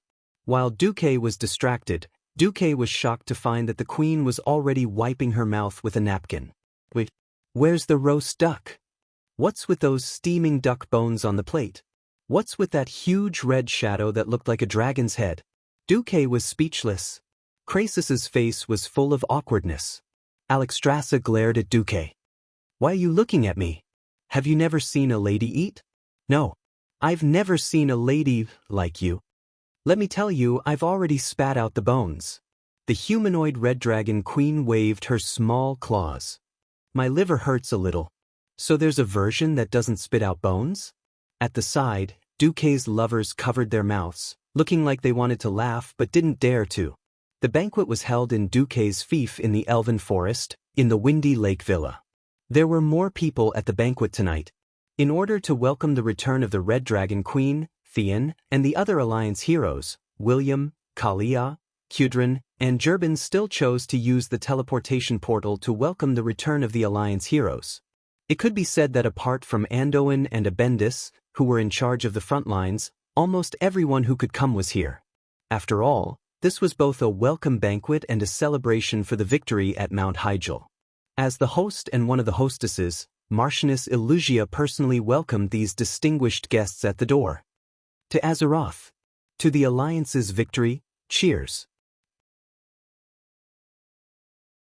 Even though he had retired from the position of the Alliance's commander, Duque's position as the core had not wavered at all.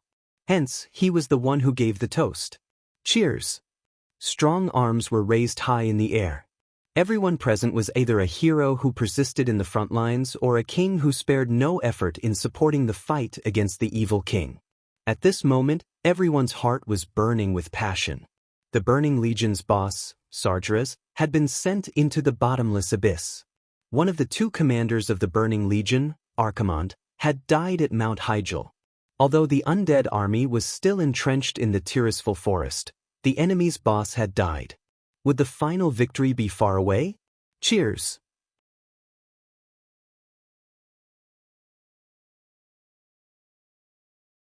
Chapter 987. Cheers. With a few pieces of roasted meat in her mouth that she had just bitten off a steak, Alexstrasza also shouted. The group of big shots wasn't drinking traditional wine now. As a transmigrator, it would be unfair to the audience if he did not bring harm to the world. After the end of the second battle of the Dark Portal, Duque started to work on some technology that was not really technology. For example, brewing technology. Relying on the system's memory comparison and the support of a group of wine fanatics, he managed to produce beer and white wine that tasted 8 or 9 out of 10 before he transmigrated. Now, they were drinking the iced beer invented by Duque. It tasted so good. Even Queen Kalia, who did not like to drink, secretly took a few sips. William's thin beard was covered in the white foam of the beer, and he looked a little funny. Brother Duque, when are you coming back to lead us to attack Tirisful? Duque smiled. If I don't stabilize my body, I won't be able to command on the front lines. But you can't rush it. There are still more than 100,000 Alliance troops in Kalimdor to clear out the demons. You should at least wait for Mograine and Turayan to return, right? King Nosdormu is too much. Brother, you're in such a hurry to carry out some mysterious mission when your body isn't stable, William muttered. Kudrin nudged Varian in the side with a kind gesture. Who knew? Nosdormu, you bastard. Pay for my feast. As Nozdormu's elder sister, Alexstrasza immediately scolded. She obviously drank a little too much. Even though Duque had repeatedly reminded them not to mix white wine and beer, there would always be dragons courting death. However, this caused the dragon race to scold each other, which was a good thing. Of course, while everyone was celebrating, they were also discussing how to flatten Lordaeron City. In everyone's eyes, Arthas, who had been chopped in half, was already a dish on the plate. However, Duque said that everyone could only be cautiously optimistic. As a living person, Duque could not wait to be burned to ashes by the Forsaken. Unfortunately, in the original history, the next step would be the Lich King Nizul rebelling and leaving the Burning Legion. In this life, Duque did not dare to guarantee that Nizul would jump out. Moreover, with Nizul's rebellion, there would no longer be a scene of the Dark Ranger's Sylvanas angering Arthas and becoming the Forgotten Queen. Duque had no idea how the situation would develop. It was a good thing that the Calamity Army and the Burning Legion were fighting each other, but if they were still in the same boat, they could only fight to the end. Duque did not respect the original work at all. He did not mind promoting further peace between the Alliance and the Horde. He even thought of enticing the Horde to send troops to attack Lordaeron directly. Unknowingly, it was already late at night, and the banquet ended. Duque could hold his liquor very well. He didn't even need Vanessa's help.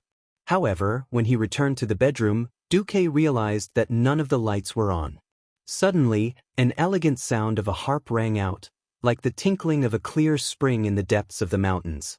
It had a familiar and graceful gentleness, and Duque's heart was on fire. "Aurelia, my dear." Just then, the second beautiful sound of a harp rang out, and the song suddenly changed from a solo to a more cheerful ensemble. "Windsor?" Just as Duke was thinking about what kind of surprise they would give him, the third harp sound rang out. The craftsmanship seemed to be slightly rougher than the first two harps, but after the first few notes, it displayed a wonderful sound of a harp craftsman's level. This is...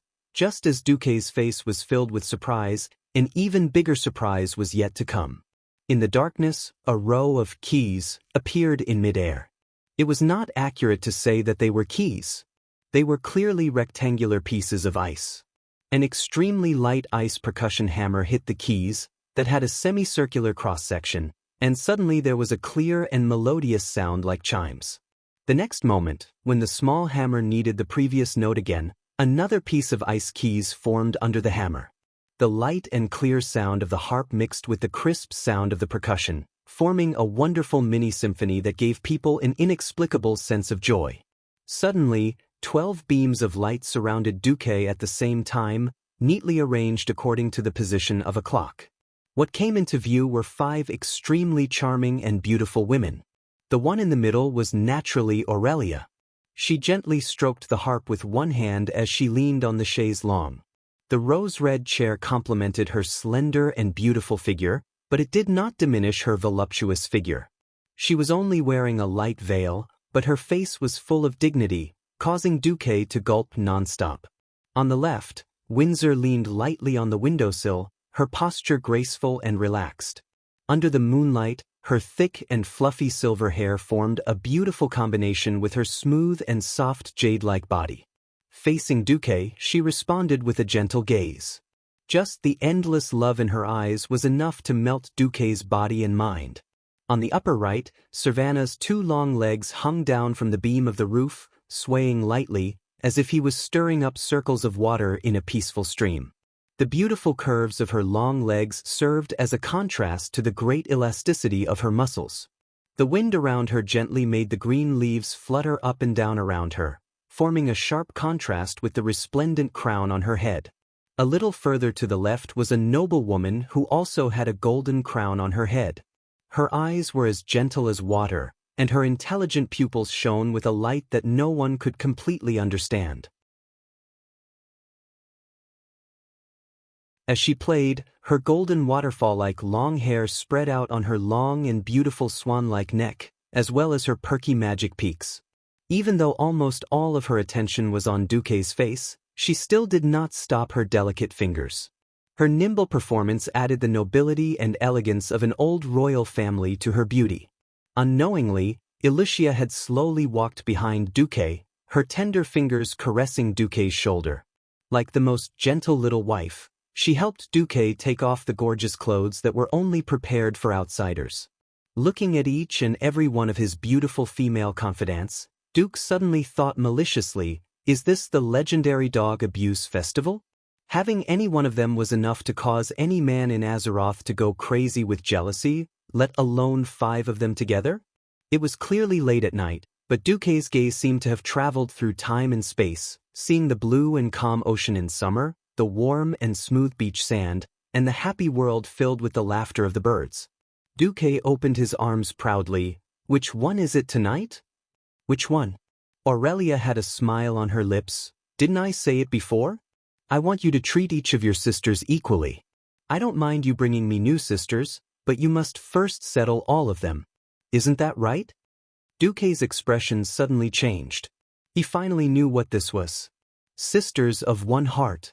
Grinding an iron rod into a needle.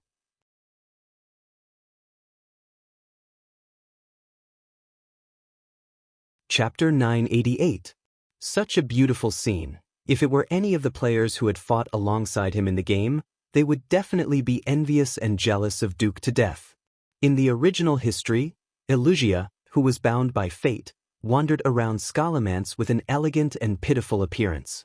She led the Silver Coalition to fight against the Scourge, formed the Kirin Tor Expeditionary Force, and finally pulled the Dalajan to the Alliance's side.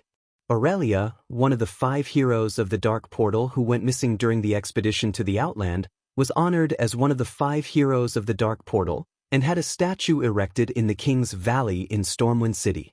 Not only was she the heroine of the Alliance, but she was also the leader of the series of fierce battles against the Scourge and Mount Hyjal, but she was also the object of countless men's lust. She once resolutely fought against the Scourge, died in battle, and was resurrected as a banshee, became the Forgotten Queen, and finally fought her way to the throne of the Great Tribe. Among the 5 beauties, getting one was enough for Duque to brag to his friends for the rest of his life. In the end, Duque took all of them.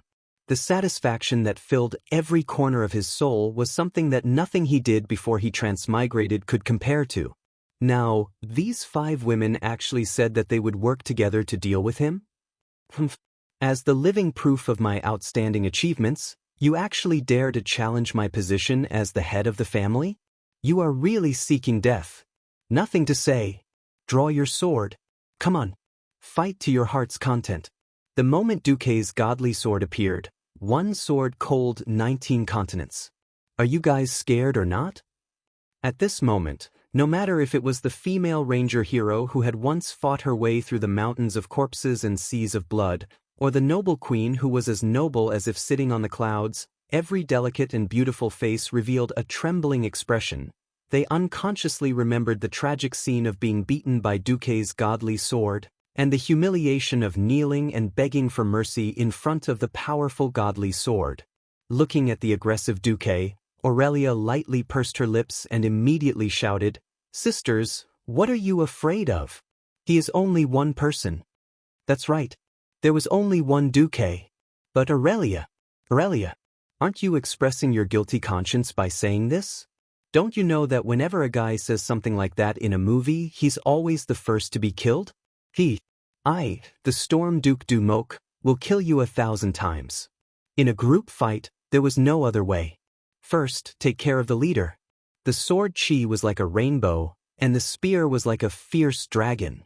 Before Aurelia could finish her sentence, she was already knocked down by Duque. The attacks that were as dense as raindrops easily rendered the dignified and elegant big sister speechless. She could only endure the storm bitterly, struggling at death's door. At this time, Duque's ferocity finally aroused the common hatred of the women, and Duque soon fell into a state of siege. Don't worry, watch as I raise my sword and fight in all directions at night. Who was she? Who was she? Gradually, it was no longer important who the enemy was. What was important was that he knew that she was the enemy. You're here to help? Kill. Accidentally caught? Kill. Join forces to attack those who offend my authority? Kill. Anyway, Duque's godly sword never killed nameless people. Since you've encountered my godly sword, surrender and beg for mercy is your only way out. Duque suddenly thanked himself for switching to a priest. What's so good about a priest? A priest has a lot more spiritual attribute points than a mage. What is spiritual? Spiritual is the recovery of magic power. With magic power, there is combat power. I, Duke, am invincible. Wuxia and Xianxia begged for mercy after they were defeated, but he did not let them go. The two hugged each other, tears still on their faces. Aurelia was defeated on the chaise longue. Windsor was killed on the windowsill. Cervantes could not escape from the god of war, Duque's pursuit even if he fled to the roof. This battle was simply earth-shattering. Before the sky brightened, Duque dashed out valiantly in a long robe. Duque snapped his fingers. Let me sleep for a few hours. Then, please give me a dozen fried eggs and 2 dozen high-level mana potions. Pretentiousness is always with me. Duque's arrogance was so great that it almost scared the two maids to death. After sending the two maids away, Duque fell to the ground with a thud. His last words before he died were, "My harem is not complete yet, I still need to work hard." The next evening, Duque asked Solarian to open a teleportation portal and bring him to the Dalajan ruins to meet Lothar. "Duque, you want us to reduce the intensity of our attacks? So that the Calamity Army and the Burning Legion will fight each other and cause internal strife?" Anduin, the ultimate goal of eliminating these evils has never changed. But don't you think it's better for us to fight a strong and unified enemy, two evil enemies that have been weakened by each other? Anyway, the main forces of Turalian and Mograine have not withdrawn from Kalendor, we can't organize a general attack at all. It's better to just slow down. Anduin stroked his chin, which had a lot of white beard. "Duque, your idea is indeed good. But are you sure that Lich King Nazul will rebel? I can't be sure, but anyone who was forcibly killed, stripped of their body, left with only their soul, and finally sealed in a small ice skull would feel unhappy, right? From the very beginning, Nazul never really wanted to be loyal to kill Jaden." "Well, you're right. What do you think the probability of Nazul rebelling is?" 70%. Duque had wanted to confidently say 100%, but history had changed beyond recognition, and he dared not guarantee it. However, it wasn't Cervantes who was now serving Arthas, but the more ambitious, arrogant, and restless former Sun King Anastrian. Duque felt that it was hilarious. After hearing the 70% probability, Anduin shivered. Although Duque had retired from the front line because of the curse, no one felt that there was anything wrong with Duque. On the contrary, Duque's suggestion was so incisive that Anduin could not find a reason to refute it. "Alright, I agree. Yes, how long will you be going this time?" "I don't know when Nazdorm will send me back after the mission is completed. But for insurance, I will arrange everything. Finally, nurture William. I think he's the most suitable helmsman of the next generation. Let him gain experience, and let him be the permanent leader of the Alliance in a few years." After hearing Duque's words, Anduin suddenly felt a sense of respect.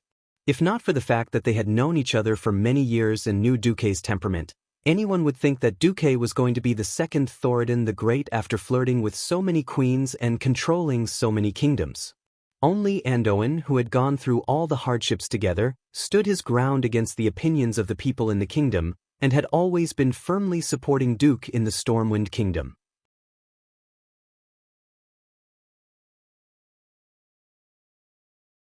Chapter 989.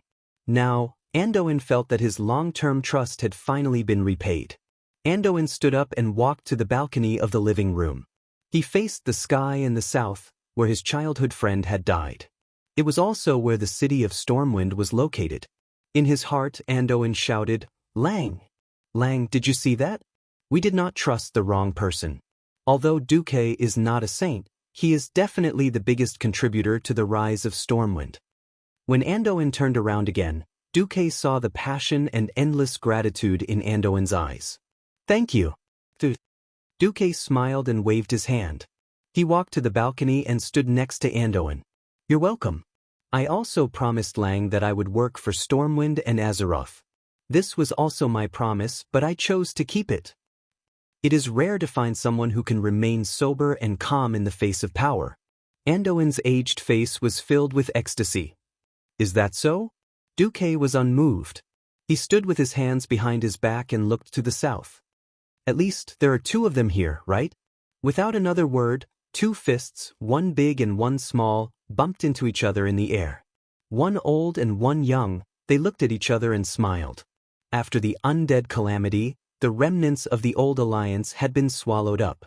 Without the two stubborn old men, Terenas and Antonidas, and without Xeon who had yet to awaken and might become the old wolf king in the future, and without Anastrian's hindrance, the entire alliance not only had more countries than in history, but also in terms of strength and unity. But with so many countries, the leader of the alliance had to be a human. The human population was large, and there were also many countries. The overall strength of the race was stronger, which meant that the alliance could only have humans as its core. Unfortunately, the leaders of the human countries had all sorts of problems. Kalia was just a mascot that Duque had made. Ronan, who was about to take over the Dalajan, was too soft-hearted. Jaina tended to overthink things. As the saying went, even a wise man would make a mistake. Putting aside Gilnis, who had yet to return to the alliance, and Stromgard and Alterac, if Duque didn't seize power, the only one who could be the leader of the alliance was William. It just so happened that Duque himself had been affected by Archimonde's parting gift and turned completely dark, so Duque took advantage of the situation and stepped down. Duque had asked himself more than once, if not for the threat of the Burning Legion, would he want to become the Emperor and become the second Thoradin the Great? The answer was yes. Who wouldn't want to be the Emperor? If you can manage others, why should you be managed by others? Unfortunately, he couldn't be the Emperor. This was not as simple as a hot potato. If the human countries formed an empire, then the alliance would no longer be an alliance. It would become an empire and its allies. Would the other races be willing to become the underlings of the human empire? Duque calculated countless times, but the answer was always negative. Joining an alliance where all the countries and races were equal was not the same thing as subserviently joining a huge empire to become its wings. Even if he controlled the queen, it didn't mean that he had complete control over the country. If the people were dissatisfied, there would be an uprising. When that time came, he could just cry. Moreover, the other races would have deeper doubts. Even if they were forced to join, there would be all sorts of conflicts, let alone sincere cooperation. To have internal strife in front of the Burning Legion was simply courting death. Think about it, if the alliance didn't have the Night Elves, Draenei, Pandaren, and Werewolves, it would be the end of the Burning Legion when they came to Azeroth. Rather than establishing an empty shell of an empire that would be destroyed in 8 to 10 years, why not pretend to be a saint, gain a good reputation, and be the uncrowned king behind the scenes? Anduin would never know that Duque was so farsighted, so he only saw Duque as a true knight with pure and great sentiments like himself.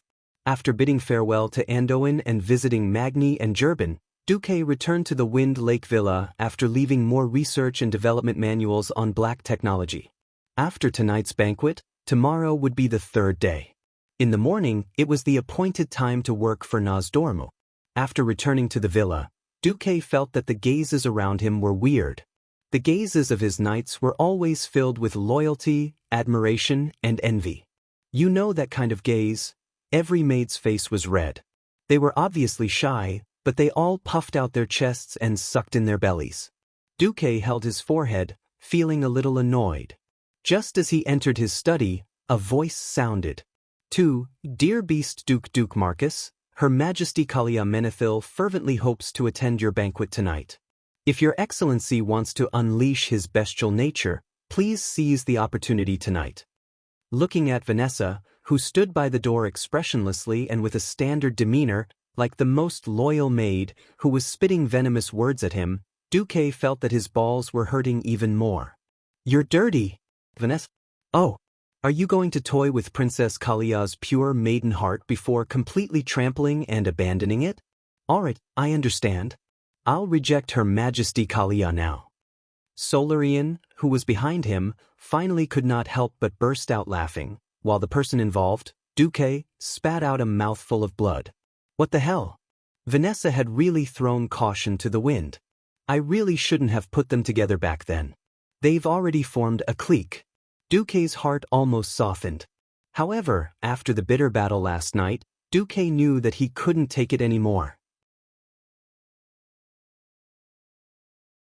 Duque took a deep breath, took out 2 balls of light and said solemnly, "These are to Her Majesty Alexstras's blessing of life. For a woman, it's equivalent to 15 years of youth. I'm going to the River of Time to carry out a mission. If I don't come back, you can use it." Duque had lied. What he had given was obviously Nosdormu's blessing of eternal life, but Vanessa didn't know. Vanessa's expression changed drastically in an instant. She completely lost her venomous tongue, as well as her pride that relied on intimacy to gain favor. Tears streamed down her face. Without even half a second's consideration, she sent back a ball of light. "Master, since the Van Cleef family was sheltered by Master when they were young and escaped the fate of a violent death, then the Van Cleef family will definitely serve Master for generations to come. It doesn't feel bad to slowly grow old in the Marcus family. As for Her Majesty Kalia's choice, that's Her Majesty Kalia's business." Duque sighed, turned around, and went to the dining hall with a slightly heavy heart. When the dining hall's door opened, Duque was surprised to see 3 queens, a marquis, and 2 ranger generals sitting neatly in front of the dining table. Duque suddenly turned around, casting a murderous look. Who knew that this bastard maid would actually have the nerve to forcibly turn invisible, and then use swift run to run away? Vanessa!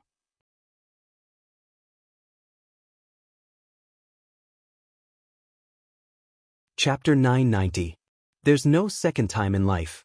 Besides, I'm quite satisfied with my current life.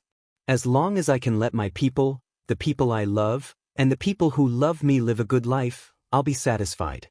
Giving up my past for the sake of my youth was never an option from the start. Kalia didn't even refuse after feeling touched. As expected, she decisively rejected Duque's gift. That's right. If there's a man I love deeply who chooses to repay my youth in such a way to reject my love, I won't do it either. This is the last restraint of a lady. Of course, if we can be together in the end, and the person I love is willing to give me his youth, then it'll be a different story. The despicable Jaina even added insult to injury. Duque glared at Jaina fiercely. "Damn you, I'll definitely spank your butt later." Jaina secretly stuck out her tongue, then turned her head away, ignoring Duque. Throughout the banquet, Duque felt like he was sitting on pins and needles. Although Kalia and the others were reminiscing about the past as if they were talking about family matters, Duque really couldn't lose his temper. Fortunately, the banquet didn't last too long. Kalia threw him a slightly aggrieved look, then very politely left. The rest were all his women. Aurelia very elegantly used a napkin to wipe the non-existent sauce from the corner of her mouth, then sighed. "Duque, we're not forbidding you from adding more sisters to us, we just hope that you can restrain yourself. Then, if this is fate's arrangement, then we have no objections." Sylvanus continued, "You'll be going on a mission next year. Are you confident?" 80%, Sasha said. "If you want any of us to accompany you tonight, that's no problem, but please ensure that you have enough stamina for tomorrow." Jaina and Elugia didn't speak, quietly gazing at Duque with eyes full of love. In the end, Duque chose to hug Aurelia to sleep. There was no passion, only the peace of a family. As he softly recounted the bits and pieces of the past, Duque peacefully fell asleep. In the morning, the time to return to the past finally came. Through the portal, the 6 people who were going back this time gathered on a piece of barren land at the junction of the Elven Forest and the Red Ridge Mountain.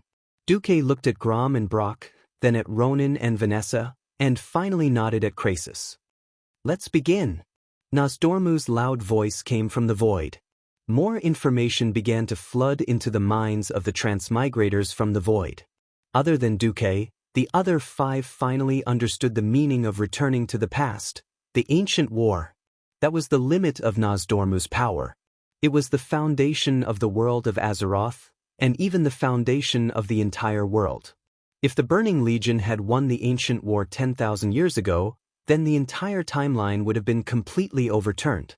That would have been the greatest violation and blasphemy to the efforts of a transmigrator like Duque.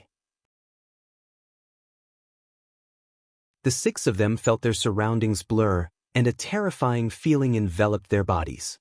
It was as if they were covered by an invisible glass cover, and a large amount of air was instantly pumped into them. The surging waves of air that could not be captured by sight pressed down on everyone's bodies. It was a terrifying feeling that made it hard for them to breathe. The world around them kept changing, and the trees in the elven forest that were already showing signs of winter suddenly grew larger. "Master?" Vanessa cried out in shock, but Duque could not respond at all. Even if he tried to force a smile on his face, it would probably be distorted if Vanessa saw it. In the next moment, they realized that the members of the mission seemed to have become long and narrow, noodle people. Before they could even cry out in shock, this strange and distorted illusion of time began to devour everyone. Everyone was like a small boat trapped in a whirlpool in the ocean, spinning clockwise at high speed. The faster they went, the more dizzy they became. Countless strange and blurred sounds and images assaulted their senses. This amount of information was so terrifying, it was no wonder that Nosdormu had to do a will test in advance. It felt like the trees hundreds of meters away were being sucked in by the whirlpool, passing by Duque and entering the whirlpool of time. Soon, it was not just ordinary things. Things of all sizes began to fly over, and even the meteors in the sky and the crimson mountains broke apart, whistling past, and disappeared in the whirlpool. This mental attack was so violent that the few teammates around Duque quickly lost consciousness. Only Duque remained conscious with the system Elf's high-speed information classification and the protection of the spiritual sea. Duque instantly traveled through space and time, and saw a huge Milky Way circling in the void. It was a long river of history formed by countless historical fragments. The system Elf greedily absorbed all the information that could be collected at 80% capacity, until Duque was sent to the distant end of the Milky Way by a huge force. In Azeroth, the earth was covered in frost, and the bitter cold winter had arrived. Unknowingly, he had entered the dark portal for 16 years. Walking in the ruins of Lordaeron, the former Sun King Anastrian looked gloomy. Of course, any lich would look extremely cold and evil to a bystander, regardless of whether they preserved their appearance when they were alive, or if they directly cut off their heads and left only a skull. As the highest-ranking defector who volunteered to join the Calamity Army, the Sun King had always been allowed to retain his will and all his subordinates. Even the corpses of the High Elves that the Calamity Army slaughtered would be assigned to him after they became immortals. Anastrian had obtained the immortality that he wanted more, but he always felt that he had lost more. It was status. In the past, he was a king that no one could command and order. A high and mighty king. After surrendering to the Calamity Army, even if he could retain a large number of subordinates, he still felt that he was a damned slave. Arthas could order him, the Lich King could order him, and even those damned dreadlords could order him around like a dog. In his cold eyes that were burning with blue flames, there was only unwillingness and anger. However, the turning point was coming. A demon commander so powerful that he could destroy the great magic city of Dalagen with just a spell. In the end, he died in the world that he came to destroy, and was buried in the hands of those ants that he looked down on. And his death became the catalyst for ambition. What was more interesting was that Anastrian noticed that no one actually informed the Dreadlords of the news of Archimonde's death.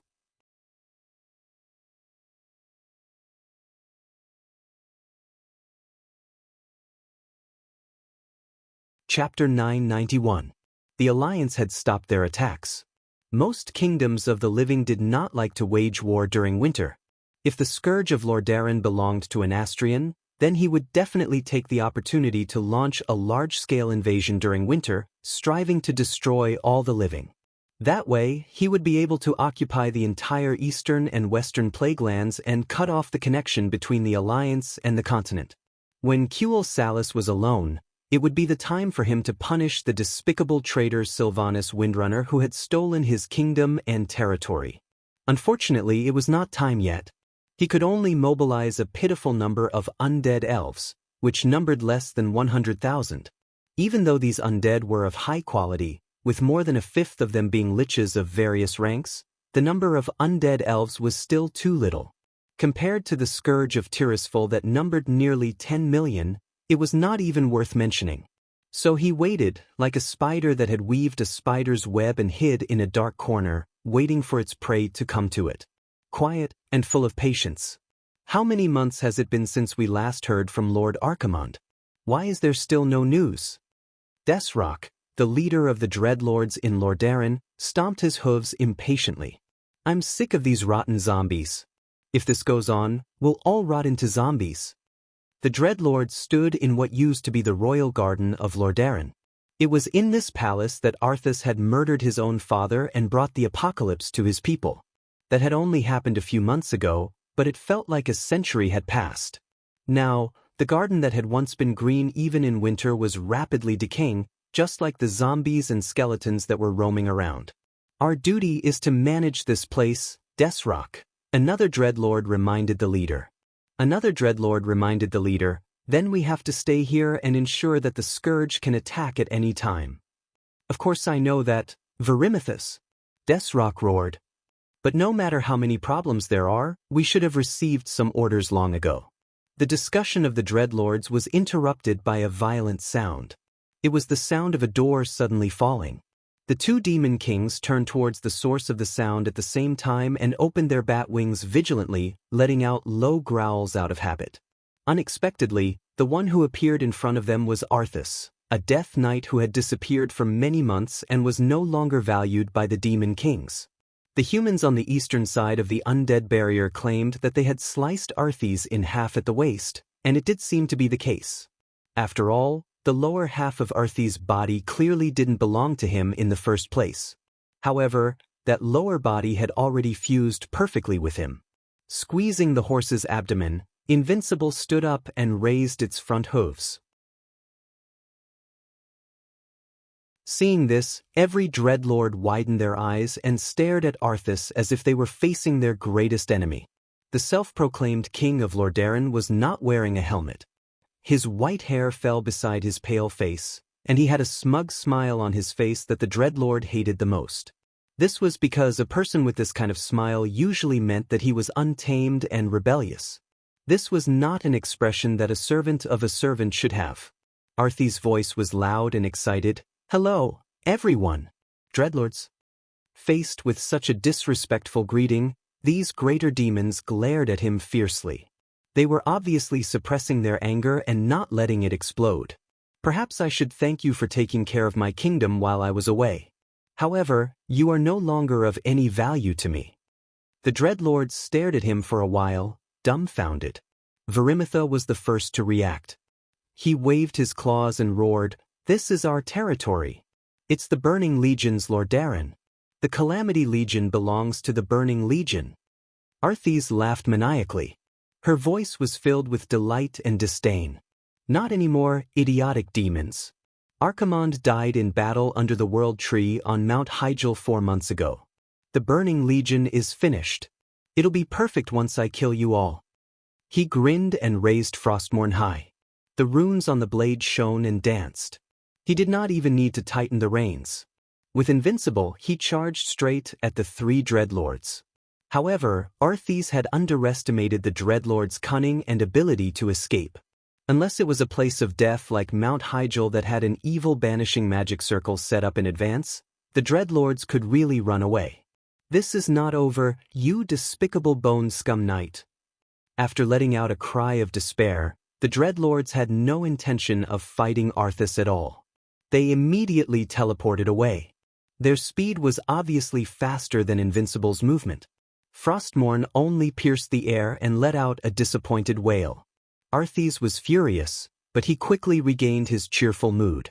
Planet Azeroth's protective circle had been repaired.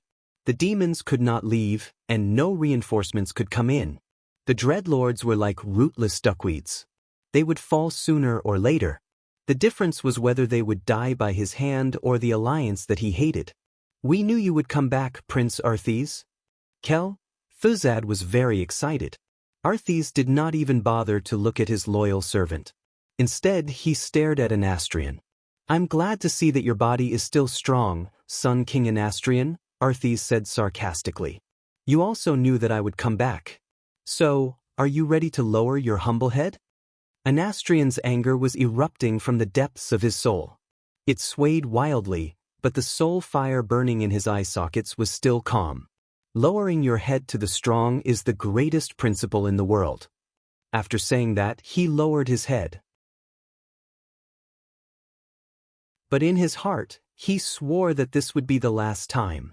No one knew that without a strong enough external influence, the wheel of fate would continue to follow its fixed path and continue to roll forward, crushing all the weak existences. However, when a bearing or part of the wheel disappeared, fate would naturally find a replacement. On this day, Anastrian found the bitter Dreadlord. He subdued the Dreadlord Verimitha and defeated Desrock. Then he launched a counterattack against Arthes, whose strength was greatly reduced due to the Lich King's weakening. He almost caused the next Lich King to fall. In the end, the Sun King still failed. Out of the desire to be independent and the insecurity of the powerful alliance, Anastrian united the undead with strong self-consciousness as the Forgotten Ones. At the same time, he began to rebuild the underground area of Lordaeron. He wanted to rebuild this place into an underground fortress that any army could conquer, the Undercity.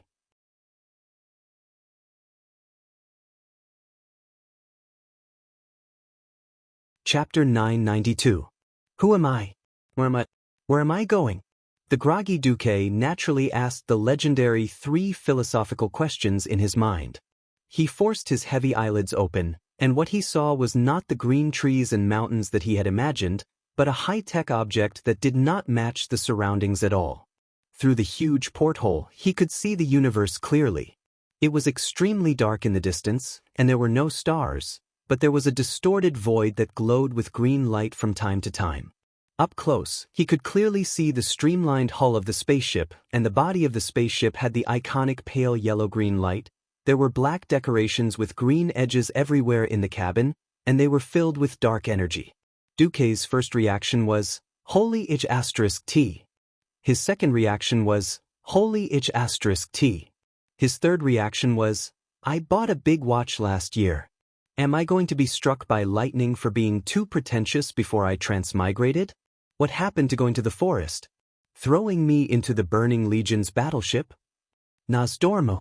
Believe it or not, when I go back, I'll throw this battleship over there one day to cover your ass." That's right. The Pale Duque was horrified to find that he had been thrown into one of the Burning Legion's battleships from 10,000 years ago by that bastard Nosdormo. At that moment, a lot of terrible thoughts flashed through Duque's mind. He really didn't know if his resurrection and life-saving technique could still be used here. Looking around, Duque finally felt a little relieved. The surroundings were huge, and he could not see anything. The system genie did not scan any confinement facilities. However, there was a bunch of unconscious, weird-looking guys lying on the ground. What the hell was that? Could it be that even aliens accidentally clicked, "Do you want to know the meaning of life?" when surfing the internet?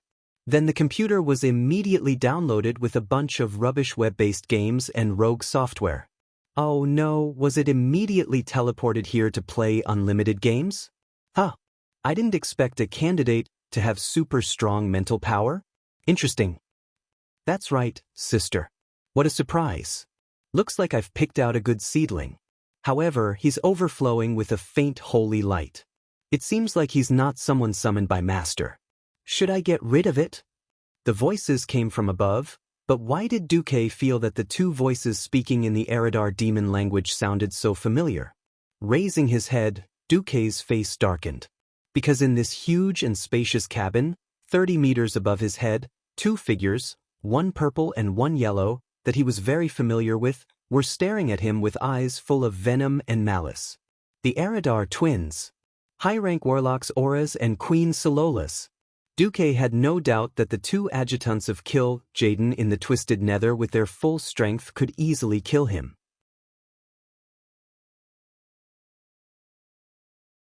Fortunately, Duque was 100% sure that Gemini wouldn't do anything to him.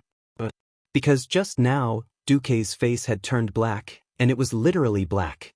The moment he raised his head, Duque entered shadow form.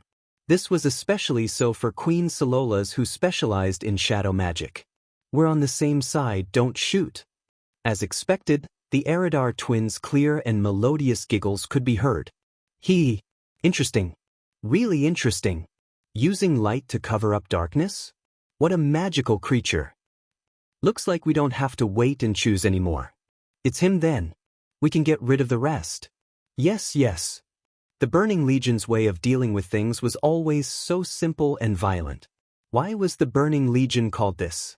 Wasn't it just burning down millions of stars, turning every conquered planet into scorched earth, and annihilating all life? Originally, Duque wouldn't feel the slightest bit of pain even if all the monsters and Godzilla and xenomorphs lying on the ground died. But not this time. Duque bowed deeply. What came out of his mouth was the translated Eridar demon language. Respected Lady Auras and Queen Sololas, please wait a moment. I have a servant there. I believe that with him, I can better serve the Burning Legion. Duke was pointing at Grom Hellscream, who was still unconscious. Although Duque didn't know why Lord Howl was thrown here with him, it wouldn't be good if the Burning Legion got rid of such a powerful free fighter. The Eridar twins weren't surprised by Duque's request. What surprised them was that the Eridar language wasn't a simple language. It wasn't just because the language was cryptic and had many different pronunciations, making it difficult for normal creatures to learn.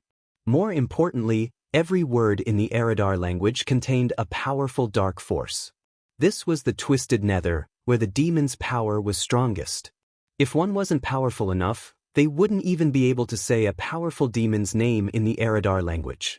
They could only use all sorts of awkward pronouns. Of course, it wasn't a problem to say a name like Archimonde in the human language in Azeroth. After all, it was a transliteration of the name. Now, not only was Duque proficient in the Eridar language, but he could also say the names of the Eridar twins.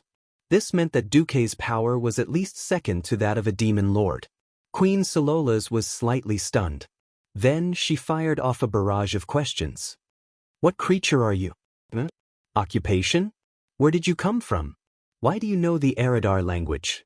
Duque scanned the area and found that there were at least thousands of different alien creatures in the huge square. They all had a dark aura.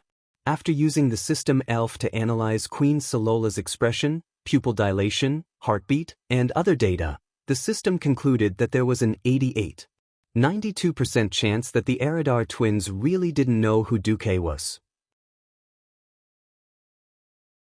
Then, Duque could boldly deduce that if Nozdormu's teleportation was correct, then Jaden must have been searching for various surrenders and guides in the worlds conquered by the Burning Legion in order to participate in the ancient war in Azeroth.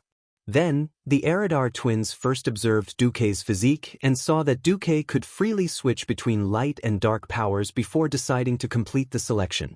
Duque believed that he had seen through 80% of Jaden's thoughts. The old man wanted a powerful spy, so he chose a suitable candidate from the planets conquered by the Burning Legion. Duque took a deep breath. I am a human shadow priest. My name is Infernal.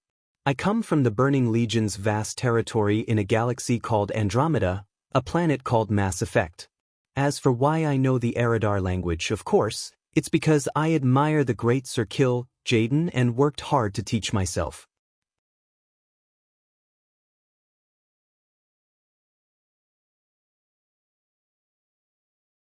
Chapter 993. Nozdormu was actually crazy.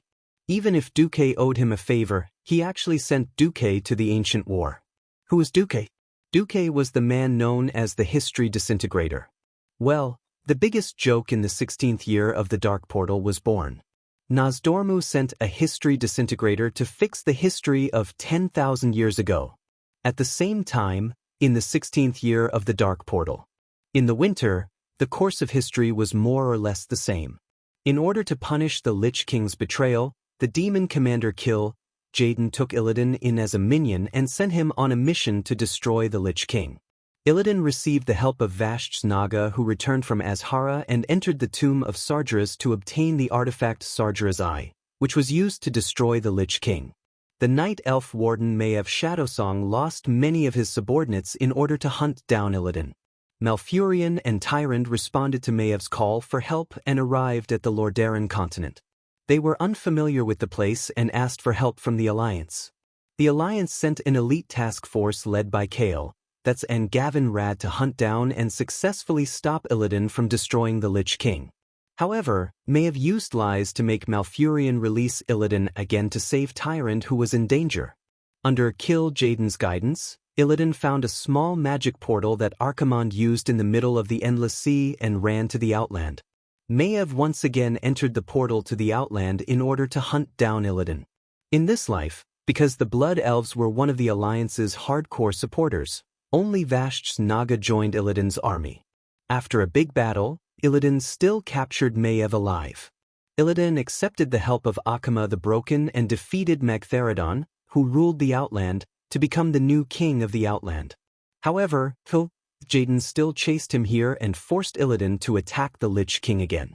On the other hand, because Nazul betrayed the Burning Legion, Nazul's power was greatly weakened, which caused Arthas's power to weaken as well. Arthas, who had been chased away by an Astrian, met up with the former king of the Spider Kingdom, the Great Beetle Anubilak, and the Frost Bone Dragon Syndagosa in Northrend. They easily killed and revived the ancient Blue Dragon Saffron, passed through the ancient Azanirab Empire's underground passage, and arrived at the Icecrown Glacier where the Lich King was imprisoned. Arthas led the Scourge army to defeat Illidan's army and liberated the Lich King and the throne. She merged with Nazul's soul and became the new Lich King. She then fell into a deep slumber while Illidan escaped back to the Outland. A huge historical divergence had appeared at this time. The Dark Portal, Year 16, February 15th. The Alliance seemed to be on a stopwatch as they launched the largest invasion in history.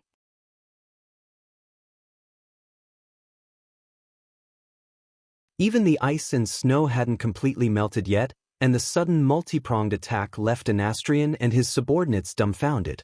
On the northern coast of the Tirisful Woodlands, Servanas led 30,000 elite Blood Elves, together with the 70,000 Scarlet Cross Legion led by Mograine, who had secretly returned from Kalimdor. A total of 100,000 troops landed.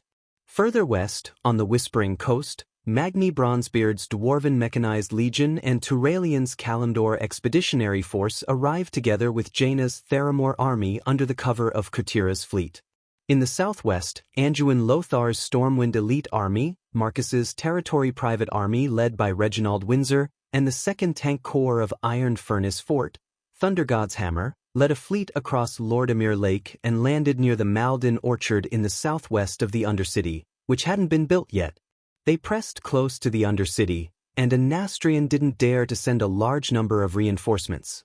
In the southeast, the Alterac Alliance, which was made up of exiled soldiers and Alterac people, was led by Old General Haas and the Radiant Moon Mage Elucia Barov. They followed the Alterac mountain range and approached the Undercity. In the east, in the Hearth Valley, the dwarves used the new technology left by Duque, a new black technology product called the Shield Boring Machine. The dwarves didn't have such a beautiful generator, so they used Avatar to turn the shield boring machine. They spent a whole winter to open up 3 huge tunnels that could accommodate 2 carriages side by side. The undead barrier that blocked the western Plaguelands and the Tirisful Woodlands throat from Hearth Valley all the way to Venomous Spider Valley had become a mere decoration. The 1st Tank Legion of Ironforge, which was renamed Lightning, launched the textbook Blitzkrieg that was proposed by Duque 13 years ago. In just 2 days, they crossed the Spider Canyon, which was infested with poisonous spiders, and crossed more than 200 kilometers. They surrounded the 500,000 undead army that was guarding the undead barrier. The Empress Dowager, Gavin Rad, and the Scarlet Crusade led by Abendis, as well as the Dwarves' Tank Legion, to block the retreat of more than 1 million undead army. Coordinating with them was the Stratholme army led by Sai Dathrahen in the east, with the Stratholme army as the core.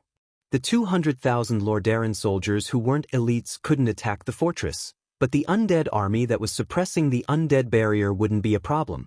A Nastrian had been a king for 3,000 years, but he had never seen such a complicated military attack. Advancing from multiple routes and attacking from multiple directions. The news he received in Undercity was often delayed. By the time he received the news and wanted to send reinforcements, the undead army that was originally guarding the area was basically done for.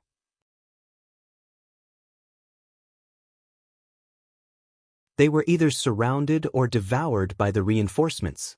Originally, the new Forgotten Kingdom wouldn't be so passive if they could destroy or heavily injure the undead army along the way.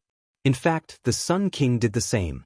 He personally tried to get rid of the most crucial first tank legion of the dwarves, and get rid of Gavin, Rad and Theon. In his imagination, with his strength as a Breaking Dawn mage, killing a few paladins wouldn't be a problem at all. In the end, he ran into Jaina, Solarian, Caponia, Gina Goldsword, and of course, his precious son, Kale, that's who made him mad. Unfilial son. Neil. The Sun King wanted to suppress his son like before. My great father, a Nastrian Sunstrider, is dead. As a mage of the Alliance, I have no need to listen to an evil undead like you who shares the same name as my father.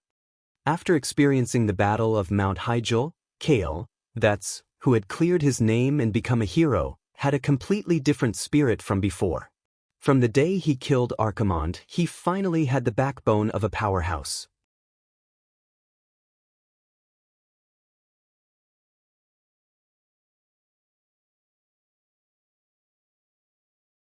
Chapter 994. His precious son's forceful words and merciless attacks almost turned a Nastrian into a retard. In the eyes of the Sun King, there was no point in arguing. If that did not work, he would just kill all these powerhouses in front of him and turn them into forgotten ones. That way, his undead kingdom would naturally be greatly strengthened. The problem was that he could not defeat these Radiant Moon mages. Logically speaking, a Breaking Dawn mage should have no problem crushing a Radiant Moon. The problem was that the equipment of these Radiant Moon mages was blindingly bright.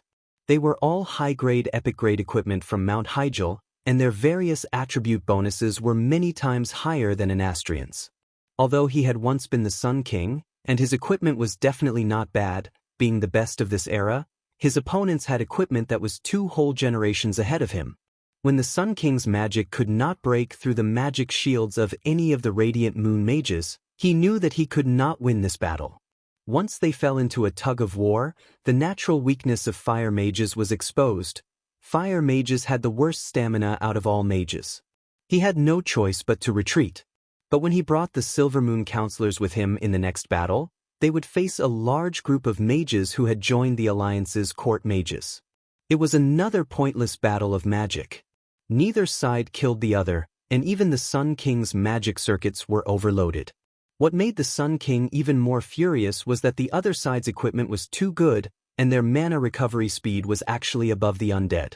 If he had enough time to set up a trap and successfully ambush a well-equipped Radiant Moon mage, he might have been able to turn the tables. Who knew that the Alliance would follow the strategy that Duque had left behind from the start? They only wanted to not lose in a battle of magic. Thus, the entire team of mages stayed together, and the Sun King could not find a chance to attack. As a result, the magic domain could not suppress the undead, and the battlefield below became the Alliance's domain. In just a month, the 6 armies wiped out nearly 10 million undead creatures and gathered in Gloom City, surrounding the once most resplendent jewel of the Lordaeron continent.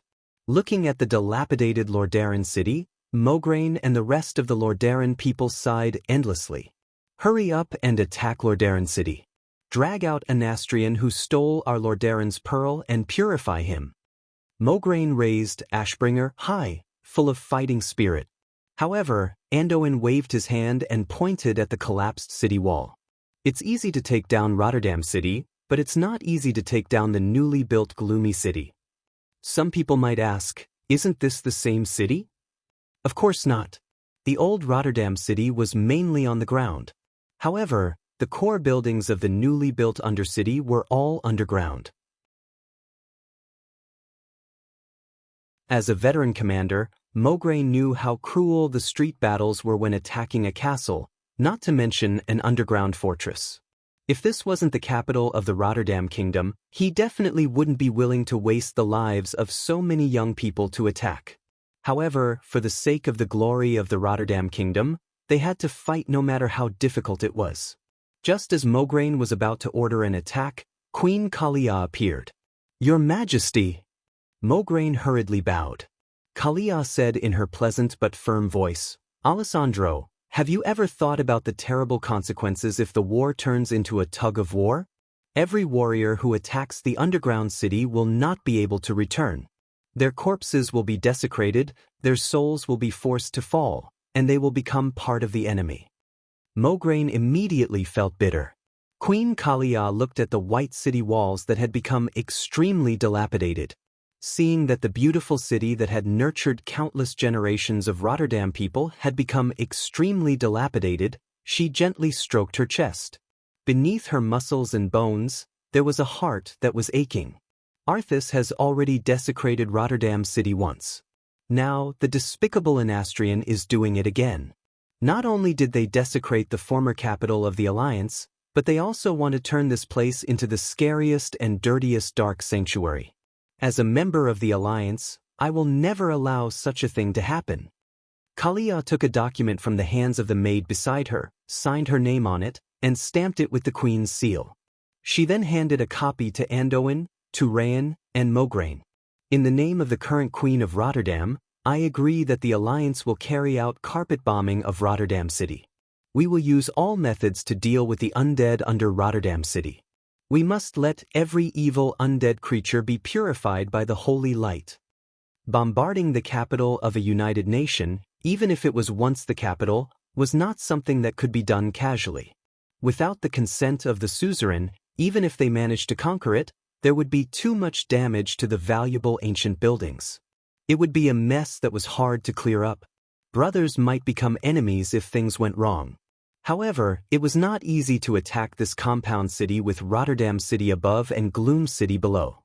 If they simply occupied the top, they would have to face the troops of the Forsaken who would come out of the endless secret tunnels to harm people.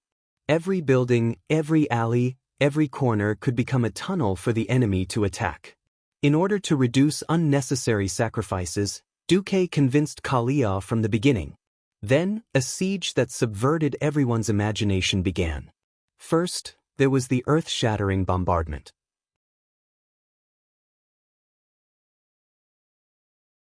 Hundreds of battleships, 3 tank legions, and 5 artillery divisions, totaling more than 5,000 cannons of various calibers, poured all the cannons that the Alliance had accumulated for 13 years on Rotterdam City. The earth-shattering bombardment lasted for 3 days until there was not a single pillar or wall that had not collapsed in the entire Rotterdam City. Then, thousands of armored vehicles, bulldozers, and grouting machines entered the battlefield.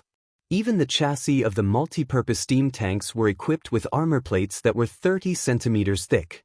They covered the entire Rotterdam City with a meter of cement. Next, a total of 12 huge pile drivers were erected on the cement ground, and they were driving at the 12 o'clock position of the clock. They did not need the elevators that were originally equipped with in Gloom City that had caused countless people to die. They opened a hole in Gloom City on their own. At the same time, it was also to guard against underground attacks. Once a hole was dug through, they would throw a large bag of bombs down and blow it up to their heart's content. However, the Alliance never sent an assault team down.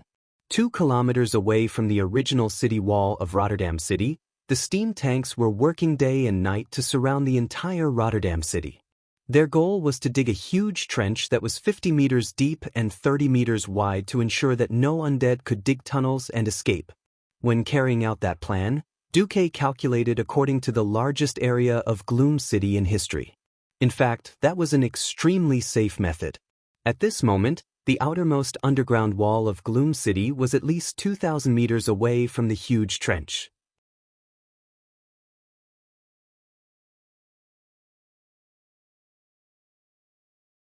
Chapter 995. In the sky, griffins from the Eagle's Nest Mountain patrolled day and night. On the ground, the Watchtower Army, the Scarlet Cross Legion, the Storm Griffin Division, the Steel Stove Fort Tank Army, and 300,000 other Alliance elites were guarding the place. In the distance, to reduce the pressure on supplies, the Rotterdam Kingdom's militia had begun to retreat to Stratholm. The rest of the average Alliance army, under the leadership of generals such as Abendis and Gavinrad, were clearing the remaining undead in the Tirisful woodlands. In the south, there were hundreds of warships. Under the water, there were the Murloc General Magar and the Naga General Wa, leading the 50,000 Murlocs and Naga army. There was no door to heaven and no road to hell. The entire Gloom City was tightly surrounded. When Sun King Anastrian knew that the entire Undercity was surrounded like an iron bucket, he was in despair. He couldn't even defeat the Alliance's mages if he fought them head-on. If he couldn't even defeat his only advantage, there was no need to talk about the others. He had indeed organized the destruction of those strange and shocking pile drivers time and time again. Unfortunately, the strange, liquid rock used by the Alliance was soft at first, but soon became extremely hard. Even the crypt fiends, who were good at digging holes, couldn't easily break through 3 to 4 feet of rock. Usually, when his troops broke through to the ground, what awaited them was a circle of holy knights, sharp elven arrows, and countless cannons. If it was at night, there would be flares as bright as day. It was already March, and the Alliance's siege did not relax at all. It was like a noose, strangling the necks of the Forsaken. Even if they didn't need to breathe, they felt that their rotten heads would be twisted off at any time. Anastrian was in despair. His desire for power made him rebel against Arthas when the Lich King was weak. Now, he and the Forsaken betrayed the Burning Legion and the Scourge army at the same time, but the Alliance accurately seized the opportunity of their internal strife and attacked them fiercely. If it was too early before he rebelled, Arthas would more or less support him. If it was too late, he would be able to completely subdue the 10 million undead. Unlike now, where the undead army had just gotten rid of the Lich who had chosen to pledge loyalty to the Lich King, the Alliance army had arrived. The undead army had no combat strength at all and were directly destroyed and purified. The former Sun King once again felt the terror of Duque. Even if the former commander of the Alliance announced his retirement, the plan he left behind was still displaying a terrifying effect. In fact, Anastrian was overthinking things. Duke had never told anyone that the guild he was in before he transmigrated was called Punching Undercity, Stepping on Thunder Cliff.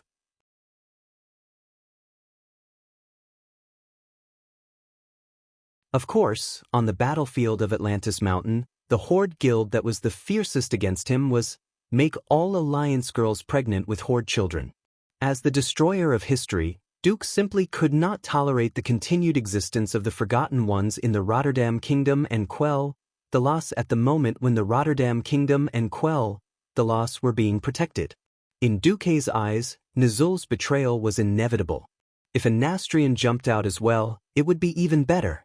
Hence, after winning against the Archerans, the Alliance had prepared 2 siege plans. Now, they were lucky enough to use the perfect one. As long as the Undercity was torn down, Duque firmly believed that the Alliance would manage the entire Eastern Kingdom like an iron plate, and anyone who came would have to fight until their teeth were broken. On the 1st of April, the outer city of the Undercity, which was originally only 1/3 the size of the original history, had all fallen. The Alliance's frontline positions in the north, south, east, and west all had a powerful paladin and radiant moon mage in charge. The Forgotten Ones relied purely on a circular underground river that seemed to be full of green venom to protect the central city. At this time, Anastrian finally gave up hope and announced to give up the Undercity, retreating to the Kalimdor continent. At the moment when Duque was forced to temporarily become a priest, Anastrian was the strongest pharaoh in the world. If he wanted to open a portal and leave, no one could stop him. In fact, from the start of the war, the Alliance's military goals did not include killing Anastrian. "You're leaving, right? I won't send you off." Of course, since the Forgotten Ones were destined to be the Alliance's enemies, the Alliance immediately launched a strong attack after sensing the spatial fluctuations. Multi-purpose steam tanks directly pushed a large number of sandbags into the Green River, set up pontoons, and the army directly pressed forward. After half a day of fighting, the Sun King, who was not in the mood to continue fighting, finally withdrew about 20,000 forgotten ones. Most of the forgotten ones were purified by the Alliance army. Long live! Victory! Long live Her Majesty Kalia Menethil! Lordaeron has been recovered. Long live the Alliance, whose tears were flying, whose cheerful laughter was reverberating in the air. No, it wasn't someone's. It was everyone's. It belonged to every member of the Alliance. Ever since Arthas killed his father and destroyed Lordaeron last year, followed by Archimonde's arrival, the entire Lordaeron continent and even the world of Azeroth had suffered too much. Every living creature in the world was under the threat of death. The dark clouds of fear lingered above everyone's heads for too long, so long that they almost forgot what victory and safety felt like. Now, Archimonde was dead. The undead that occupied the Lordaeron continent was wiped out.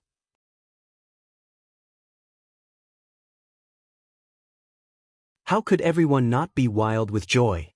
On the ruins of Lordaeron, there were crowds of revelers everywhere. Humans held the arms of gnomes and raised them up high. Dwarves and elves competed in drinking. Everyone was reveling without a care in the world. On this day, with the recovery of Lordaeron, it was announced that there was no longer an organized Scourge army and Burning Legion in the entire Eastern Kingdom. This day was also designated as Victory Day by the people of Lordaeron. On the other hand, because everyone generally thought that Nazul was too stupid to betray the Burning Legion, and the second idiot, Anastrian, rebelled again, and it was the two idiots who fought together that allowed the Alliance to destroy the powerful undead army at a very small price, everyone privately called this day April Fool.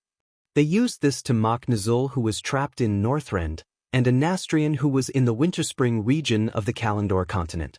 After the noisy banquet, the three Windrunner sisters, Jaina, Elucia, Kalia, and the rest gathered together. Aurelia raised her wineglass high. This is the victory that was achieved with the strategy that Duque left behind. This glass is for the man we love the most. Cheers! No matter how much alcohol they could drink, the 6 women drank it all in one gulp. Then, they cursed inwardly, "You bastard, why haven't you died yet?"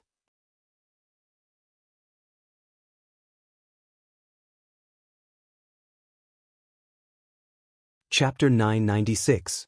However, there was still no news of Duque. Even when Aurelia tried to contact Alexstrasza and Nozdormu, she did not get a definite answer. The damage to space-time has not been repaired. They can't come back for the time being. This was Nozdormu's answer under the Red Dragon Queen's interrogation. Time passed day by day.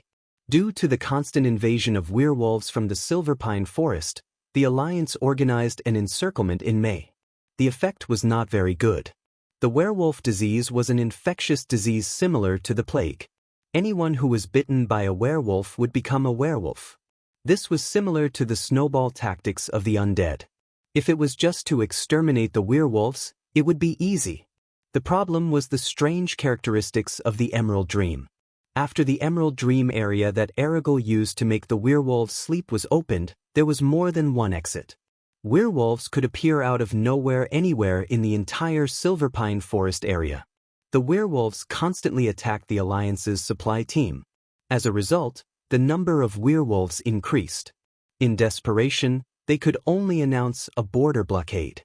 Just like 13 years ago, the Alliance divided the Silverpine Forest border into the north and south. As a result, Gilneas, which was hanging on the cliff, became an independent country outside the Alliance. On the other hand, in view of Illidan's repeated troubles, the Alliance decided to reopen the Dark Portal and send an expeditionary force to see what kind of environment it was. After repeated discussions, this advance force of only 30,000 people was led by Gavin Rad, Daneth Trollbane, Kale, and their followers who were eager to make a contribution. They began to kill their way into the Outland, which was now Draenor's Hellfire Peninsula, and built a forward base on the peninsula. However, due to unknown interference, the interstellar teleportations suddenly stopped after the advance force reached the opposite side of the Dark Portal. The Alliance had no choice but to announce that the advance force was missing. This year, the Alliance finally ended its state of war and returned to building peace. Due to Duque's warning before he left, no one dared to take it lightly. The Alliance began to secretly focus on the Black Rock Mountain between the Scorching Canyon and the Burning Steppes. Because, according to Duque's prophecy, which was not a prophecy, the huge fire elemental force behind Baron Geddon, who had appeared in the Battle of Black Rock Mountain to scare people, would sooner or later come out to cause trouble, turning back time. 10,000 years ago, in the distorted void, a certain Du shamelessly deceived the Eridar Gemini who claimed to be honest and reliable, saying that his name was Infernal Affairs. In fact, Duque was also afraid that the Eridar twins would see through his clumsy lie. But he had no choice but to gamble. Kill Jaden was the most vengeful. In history, even if Archimonde knelt down, he would still tirelessly use all kinds of fancy methods to hunt down Nazul who dared to betray him. Although Duque was certain that no demon would know who Duke Marcus was 10,000 years ago, Duque was absolutely certain that if he dared to reveal his true name, it would definitely affect the spacetime 10,000 years later. Perhaps if he had returned to the time before the first battle at the Dark Portal, the Mediv possessed by Sargeras would have killed him as soon as he heard Duque's name. The only choice was to use a fake name. He had also considered the possibility of the Burning Legion seeing through his clumsy lie. After careful consideration, he felt that the possibility of being seen through was not high. It was very simple. If it was an important matter that could not be solved directly, perhaps it would require strategies and conspiracies. If it was the other way around, if a healthy adult wanted to crush an ant that had nowhere to run, would he spend the effort to set up a trap? Duque guessed that since the time he came to was before the Burning Legion's first invasion of Azeroth, it was very likely that this was a matter of selecting talents from conquered worlds. What was left of the worlds conquered by the Burning Legion? Not even a single hair was left. Kill Jaden would constantly absorb races that he thought were strong to join the Burning Legion, such as the Abyss Lord and the Dreadlord. After all, those that he took a fancy to were few. Most of them were the members of the Burning Legion who had their home planets destroyed and could not meet the official standards of the Burning Legion. In Kill Jaden's eyes, those pitiful creatures that had their worlds destroyed, whether they were former guides or great traders, were all of little value. They were just a little higher than ants, and could not enter his discerning eyes. Would such an existence have a very perfect record? Duque was the first to not believe it. Furthermore, because of his guilty conscience and afraid that Tyrande would find out, Duque had specially carried out a microplastic surgery on himself before he transmigrated. He had injected a large amount of holy light into his cheekbones and chin, stimulating the nearby muscle tissue to become red and swollen. This made his eyes more sunken, thinner, and scarier. Since he was not killed immediately after he woke up, it proved that the twins of Eridar did not have a complete list of names and appearances. With such a well-founded deduction, if Duque was still implicated, it could only be said that he was unlucky. Obviously, Duque had passed the test. Queen Salo Ras nodded, revealing a charming smile. Mr. Infernal Affairs, is it? You're not bad. Bring your servant and follow me. This is a direct order from Lord Kill Jaden. If you do it well, you will definitely become an official member of the Burning Legion. Acting Emperor Duque showed an appropriate expression of ecstasy. I swear to serve the Burning Legion with my life. After that, Duke ran off to wake Master Howl up with a jolly look on his face. To show off his strength and also secretly cheat, Duque immediately used Mental Whip. This Shadow Priest's signature skill was not damage, but damage to the enemy's mind, weakening the enemy's will. This also made it convenient for Duque to turn the current situation into a mental transmission and directly enter Grom's mind. At least, Grom would not act recklessly. Grom woke up with a painful convulsion. His mind was in a mess, but long before he woke up, he had been told that they were deep in the enemy's territory and had to listen to Duque. Puff, puff, puff. Grom, who was panting with his thick nostrils, felt the headache coming on. He did not know what to do in the ancient war 10,000 years ago. He had been hoping to listen to Duque. Who knew that it would be such a lousy situation? Luckily, he had already broken free from the curse of Manarotha's demon blood and was not as violent and impulsive as before.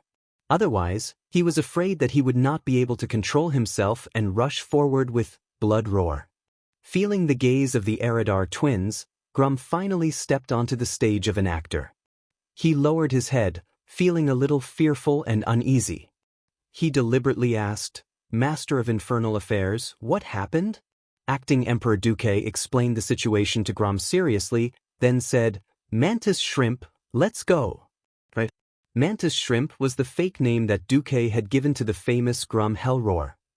You're tuning in to the Wang Lin's Journey YouTube channel. Don't forget to subscribe and join us on this journey to catch the most captivating stories.